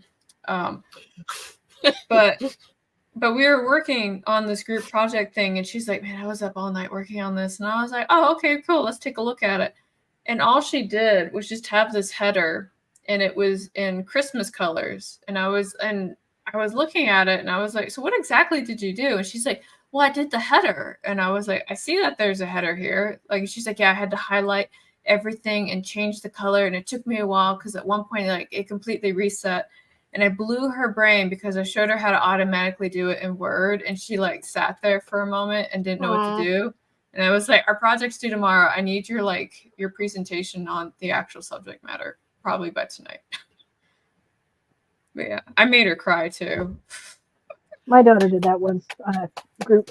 She had a partner who was a friend of hers who was failing out at that point and hadn't done her part of the project. And she stood over her and said, I'm not moving until you're done. So I did that with a guy. Yeah. Because I am not failing this. So you better get it together and get it written up, because I'm not tolerating anything else. See, the sad thing is that my story isn't in the college setting. It's in the industry setting. So I literally, yeah. So when I finished everything and I went out into the world as like a freelance, like admin, project manager kind of person, I got hired on by a gaming studio being like, you seem organized. Maybe you can help us stay organized. And I was like, I'll try. And so, one of the background things about gaming is that for the developers to actually make the stuff, they have to have this document. It's called a vertical slice. And it's basically instructions of everything that they're supposed to do, right? And the developers weren't working. And naturally, as a project manager, I was like, hey, I see that you haven't gotten jack shit done. Can you help me figure out what's going on? And they were like, oh, we haven't gotten the vertical slice document yet. And I was like, well, who are you getting that from? It's like, oh, we're getting that over there from so-and-so. And I was like, oh, okay. So I went to so-and-so and I was like, hey, you're holding up the process. Like, how soon do you think we can get this? So that way we can, have the devs start working on it. He was like, oh, I'll have it by Friday. I was like, okay, cool. Friday. Got it. So Friday comes, Friday goes, Friday passes. There is no document. And at that point, I scheduled a meeting and had him come into the room with a laptop. And he sat down. He's like, hey, what's going on? What do you want to talk about? And I slid the laptop over to him. And I was like, you need to do that vertical slice document. And he was like, oh, I'm going to do it later. I was like, you're going to do it right now, and I'm going to watch you do it. You're not leaving this room. Yep. And he's like, do you think you can help me with it? I was like, do I look qualified to do anything that you do? Answer is no. Just do the documents. My job is to make sure you do what you need to do. Right. And then later, like the CEO came over to me. He was like, hey, I wanted to talk to you about that conference that you had. And I was like, I didn't have a conference. I was like, no, it was with so-and-so. And I was like, oh, yeah, what about it? He's like, he's scared of you now. And I was like, well, I guess he's not completely stupid. Oh, poor thing. I know. You're so scary. Sometimes, yeah. We've always joked with my kids about group projects because then it's always, that's why Batman works alone. Yeah. But they're the worst. Yeah, they've been lucky and then they've been unlucky Mm-hmm. through the years on group projects. And it seems like the older they've gotten, the worse it is. Because because younger society people tend to has actually gotten participate. Yeah. But both of my kids, they will not put up with the crap. They're like, look, this is my grade and I will do my part and you're going to do your part or else. Mm-hmm. And luckily they've had other kids in their groups that are the same way so that they get things done. But because I know. It's all about learning how to work with people because in the real world you have to work with people. But there was one seminar that I was going to, and this presenter lady, and well-meaning, was telling the students, like, yeah, if you're struggling with something in class, like, look at your peers and see who's doing well and have them help you. And so when she got done speaking, I walked over and I was like, so how much are you going to pay me for helping those struggling students? And she's like, don't you want to do it to help them? And I was like, time is money. Okay. Like, don't tell these people to come mooch off of me because they're not putting in the effort. Cause that's usually what happens. But I think there was like a couple of guys who I was generally like, you really need help and I'm going to help you. And one of them, I did it biasly because he was an Army vet with a TBI. So he just had memory issues. So it was like every Sunday he and I would meet and we'd just like be doing stuff like repetition until it stuck with him. But other people who are like, can I copy your homework? And I was like, no. Like what do you got? You got like tacos? You got tamales? No. I can be bought by tacos. Yeah. Well, that was on my when I used to be a teacher, like in my syllabus, I put how to pass class when all else fails, right? Like I put it on there. Yeah, and it was you can bribe me with the Circle K gummy bears or homemade tamales, like every time. And and I had to make it really clear because one kid just got me like the regular like gummy bears, and I was like, no. Circle K logo, it has to have that. They take that way. But what was funny is in the 5 years that I taught, only one kid actually like really took advantage of it. And he came over and he's like, I really need to pass your class. And he put like this like container of like tamales on my desk. And I was like, okay, so what are we talking about here? And he's like, do you think I can get an A? I was like, you are an F student. Like I can give you like C+ at the most. Yeah. Oh, tamales. Like an A. We used to train racehorses. And the wives of the jockeys used to make tamales and sell them in the mornings. So there's been many, many mornings that at 6, 7 o'clock in the morning, I was eating tamales for breakfast. And it was a good day when the tamale people came. I bet. I make them, but it's such a pain. It's a pain in the ass. But, they're so good. They're so good. There's a tamale place down the road. I've never felt temptation like I do with this tamale place down the road because I'm trying to like bodybuild and bulk and stuff like that. And you can have some carbs, but like not like a lot of carbs. Not tamales, carbs. Yeah. When right before we left El Paso last year, it was right around this time. There's a churro place. Yeah. And David's like, we got to go have churros. And I'm like, I eat carbs. He's like, no, we got to do it. Oh my God. I think my blood sugar still screwed up. Because it was we bought so many churros. Like they came by the baker's dozen. And I don't know how many we got, but there was like tiramisu flavored churros. And every flavor of churro you can imagine. And then they added more. It's just like sugar on carbs. Would you like diabetes with your carbs? Yes. Let's have. Oh, here's an insulin churro. That's the one we need. But it was so amazing. Get it for the drive-through, so they can get your diabetes through the drive-thru. Yeah. No, this one you sat down and we ate every damn one of them too. And then I Sounds bounced off the fantastic. walls for 3 days. Yeah. Hey, Yeah, it did It's screw up my probably- blood sugar, but it was worth it. you don't do it every day, you know, as long as you don't do it. No, like I haven't had a often. churro since. So There's certain know. things I don't cook very often because they're not really healthy. So I Mhm. only cook them twice a year. And like, right. because I'm from the South, and when I lived in the South, everything was fried. So Oh, there's certain that's things not like, good. like fried pork chops with, sausage gravy and all that. I make that Carol? twice a year. Yeah. Well, I make keto ones, but Oh, Kara, are you in the Carol. DFW? Yes, I am. There's a possible well- tornado storm approaching. You might want to and, know and about Noah this. was down. Yeah. Oh, I'll okay. just let my husband kindly know. This is awkward. Yeah, that is good. Yeah. So if Carol pops out, then we know why. And hopefully that does not happen. Hopefully that does not happen at all. Or if she But- suddenly gets sucked across the screen, we'll know what happened. Might want to tie We'll yourself put it on the down. news And, Yeah. No, it's crazy. do you have a bathtub you need to sit in or something? I'm trying to think because You like don't have a plan? the one bathroom that we have does have a window in it, so that doesn't help. Oh, that's not good. No. Okay, well, good luck. Maybe the closet, Kissy. Closet, yeah, maybe. Closet, Yeah, yeah. there's a hallway closet. I guess someone has Ryan Hall on another screen live streaming it. Oh. Who's he? Is he a Okay. weatherman? I don't know. I don't My Is he know. husband's like like, that "Where one are you dude that reading shows that up all from?" the time? I got one more wedge done. Two Yay! wedges done. Only like 30 more to go. No. But they're fine. They're short run wedges. It's I awesome. finished one Yes. more pass on, Yay! and I started another one, but this is as far as I got. That's gonna Is be a that big song when you're Tunisian? done. Is it? I don't know. I don't think so.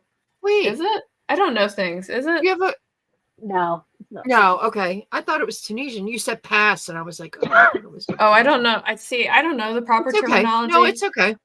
Because like one Okay. time when you guys said skein, I was like, "What the fuck is that?" And I had to look it up. I was like, "Okay, Skein? that's skein." Yeah. Skein. See, I don't know who calls it still sign is fucking it up. wrong. Well, Like, somebody it's that thing. knows, I'm It's sure. that thing that the yarn comes in. One day I'm gonna remember it. One day. No, that's a friend term is called in skein. Tunisian crochet. Pass. Mm. Front. I don't know. I'm a beginner at that, but yeah. It's okay. I had a friend who called them skeins, and he used to Skein. It's Yeah, so crazy. skeins. Yeah. like, no, it's skein. Really, Uh-huh. it's skein. You can say it.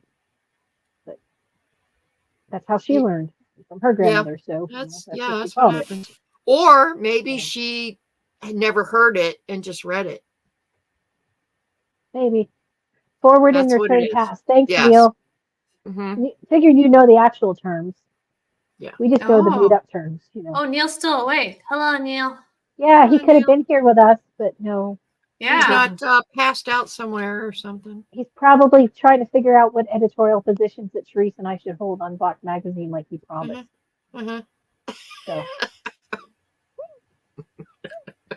Hey, since we're not going to be cover models, Neil, we need something else. I'm not going to be a cover model. Just about away. Yeah. No, Tabitha and Ann can fight over the cover models. And Carrie, Yeah. she can be a cover model again. She was good with her cat hats. Name your titles. We get to make our own titles, Therese. Oh, okay. Well, we'll think about this. We'll powwow. Yeah. I thought we already Yeah. did. We were like executive something. Of Yeah. course. Editors at Executive. large. Yeah. That way we just talk about stuff. No. Yeah, Neil, Editor have you of started your everything. red sweater? You need to cast on your red sweater. Mm-hmm. Oh no, Ann just flamed out on a new knitting idea. Oh, that's no fun, Ann. You'd be Should very come proud up of me. with I've been 52 making more samples by though. 11 o'clock, so don't worry about it. Yeah, I was gonna have to come up with a new one for the way I was doing my project for blocks, but I didn't really want to have to come up with one, and so I frogged that and started a different way because I tried to find it on YouTube, and there was no way to do what I wanted to do. So I was going to have to come up with a way to do what I wanted to do, and I just didn't have the mindset for it. So you should cast on the red, Neil. That way you'll have it done in time for Christmas. And you can do a red sweater, and Tabitha can wear her red shawl, and you guys can do a thing. It'll be awesome. Uh-huh. So, Although she's doing Carol Baskin. Yeah, well, not for necessarily. I mean, not just for the magazine, just in general. Though Tabitha is going to do that Wicked Witch of the West shawl with red, white, and black. Huh? So that'll be interesting with her Holst yarn. Yeah, Carol, have you heard of Holst yarn yet? No, what is it? Well, she's a crocheter, so yes, but Holst is cheap, so you can afford it as a crocheter. yeah, and you can hold it. Yes, double, Yeah, if you like wool, triple. Holst yarn, are they Danish or Denmark? Yes, Denmark. Yes, Denmark, and they're inexpensive, good quality wool, but it's not super washed, so you can't put it in the washer and dryer. Can't put it in the dryer, but you get really good amount of yardage for the price. Oh, nice. The other one that's good is Drops. Yeah, they have cheap and yarn. Skeins. What's that? And Skeins. Yeah, Skeins too. Skeins. Yeah, there's and a lot of New Zealand really fast. Oh yeah, for sure. I'm really into like this unspun. I guess I don't remember. Amy was the one that described what it was. Oh, it's not plied. Yeah. I don't know why I'm so into this, but I am. Is that the cotton? It's in German. Okay. That's the one that Amy talked about, though? Something similar. I think it says, this looks like 50% acrylic. Okay. So it's probably cotton. Yeah. Probably, yeah. Yeah. I got a skein of that unspun, unplied. It was a four ply, but not plied. It was all alpaca. I did a crochet shawl out of it. I love it. It's easy to work with. You think it's going to be splitty. It's not. Well, I like that certain yarns work for knitting and certain yarns work for crochet. Mm-hmm. I think the one I did would be good with anything. I mean, the one I'm working on now is splittier than that, and it's plied. So it all, whatever. Yeah. They all. There's something for everybody. Yep. But all right. We should probably head off soon because I need to eat dinner, and and it's Carol the ninth inning. A tornado heading her way. Oh, and it's the ninth inning. So. It's the ninth inning. It's top of the ninth. I have to go find out what we're gonna do for tornado. If you're gonna, yeah, it's exciting. Auntie M. Yeah. Yeah. Everything's not black and white, so you're okay. You're still in the color world, so you're okay. You haven't come back in black and white yet, but yeah. When you hear the stories about the filming of that movie, the shenanigans that went on. They even took some songs out of there too. Yeah. It's terrible. Crazy Hollywood. Mm-hmm. Basically, child actors have been treated badly since the beginning, so yeah, it shouldn't be a surprise that they still are. Mm-hmm. Yep. Got to find a basket big enough for the dogs to fit in. Yes. Okay. I guess we're talking to you, Carol. Yes. These are big dogs. I was going to say, your dogs are big, aren't they? Yeah, they're like, the smallest one is 65 pounds. The biggest one is like 95. That's a hamper. You could go in the bathroom, just put a mattress in front of the window. Yeah, that's what I was thinking. Like, worst case scenario, we'll just do that and hope for the best. We don't get a lot of tornadoes here. We get earthquakes. We get a couple. We get some tornadoes, but yeah, we don't really have them here too much. It's the desert. We have other things. You have scorpions and spiders and stuff. Yeah, it could be 120 degrees. Yeah, that too. So I'm guessing you're putting in a black stripe. No, it's a tie game. Oh, okay. Not a black stripe yet. Okay. Well, that's good. Well, I don't know. From the way you acted, I thought they lost. It tied up in the top of the ninth. Anyway, At least you're I'm doing totally Baltimore focused colors. on what's going on.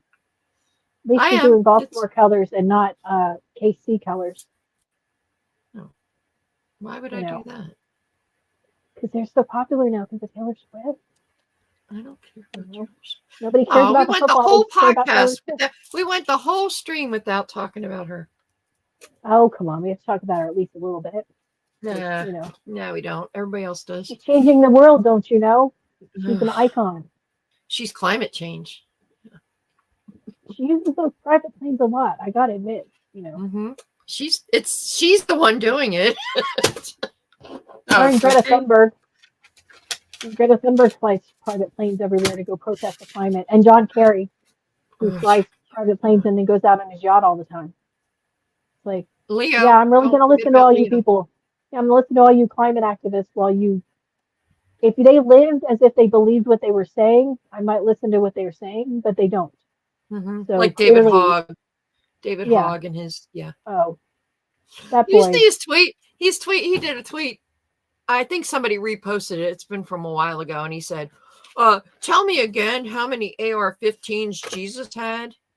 And somebody said, not enough to have him not killed by the government.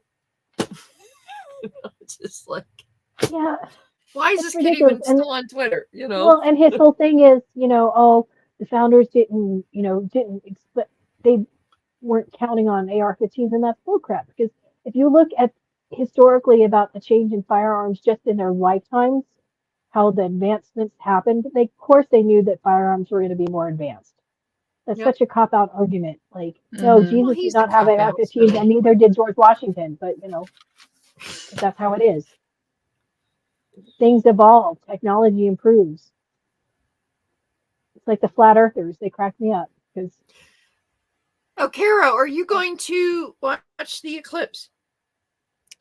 Maybe. I heard that we might have a thunderstorm that day, but my church is gonna have like a barbecue, and they invited us, and I was like, it's gonna be kind of dark, but if you're grilling, I'm probably gonna eat it. So yeah, for sure.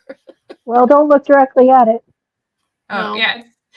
It's not my first one. And I know. I don't mean to sound like I'm bragging. But yeah. This ain't my first rodeo. It ain't my first eclipse now.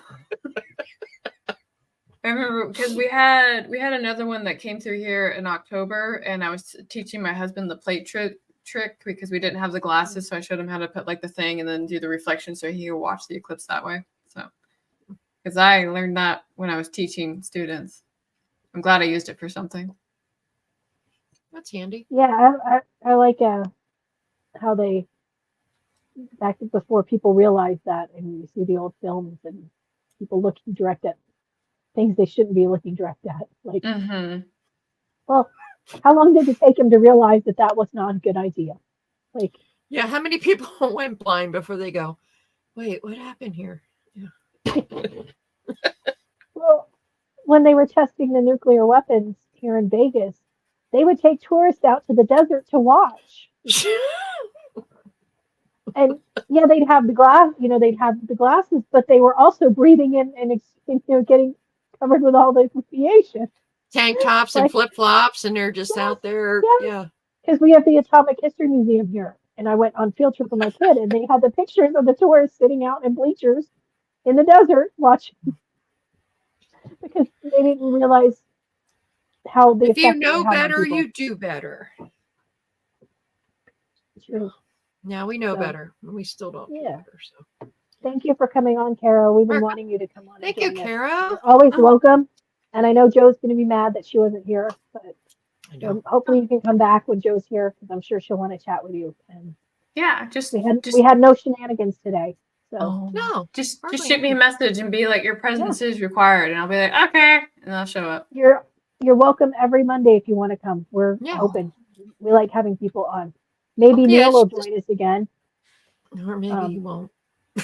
Annie was sick, so hopefully she's feeling better. She can join. And Anne's off inventing new knitting techniques. So, Amy's probably in her bathtub, Yeah,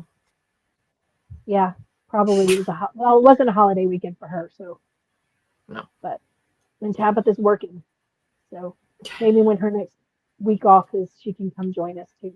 Yeah. And Tara. Yeah, everybody. It's just knit night. It's like a online knitting group. So. Yeah, knitting, crochet, cross stitch. Yes. Now the Neil's designing cross stitch patterns. So. Yes, he is. I will definitely be back. Okay, well, thank you. Well, we had a lot of fun. Yeah. We did, and it was mellow tonight, which was nice because sometimes it gets a little, little much. Little little feisty. Little feisty. We're a lot. Yeah. We're a lot sometimes. It's okay. Yeah. This sometimes was the gentle introduction. Be like, okay, everybody behave so that way Yes, Carol we've comes sucked you back. in. Sometimes it's just a combination of people Yes. who just play off each other, and not necessarily in a good way. But it's never mean-spirited, and it's never meant to hurt anybody, and we would never want to hurt anybody's feelings. So if we did, we're sorry. Yeah, it's just fun. Except bad people. Bad people, we don't care because they're bad people. But stay away. Anyone who comes on, we wouldn't want to hurt their feelings. No, of course not. So, yeah. Even if they're literally Knitler. That's right. And you do have things fans, about that Knitler guy. Ugh, he probably said him. You know, he's probably starting all the drama. Probably. Oh my goodness. If he says it first, then it's not like they're saying it. I think her team won. I guess so. She's big into baseball. So. Woo! Okay. All right. Well, on that note, we should probably go. I'm going to go eat dinner. White stripe. So talk to you later. Thanks for being on. Talk to you later. Bye, friends. Bye. Bye. I'm waving. Goodbye. Bye. Goodbye.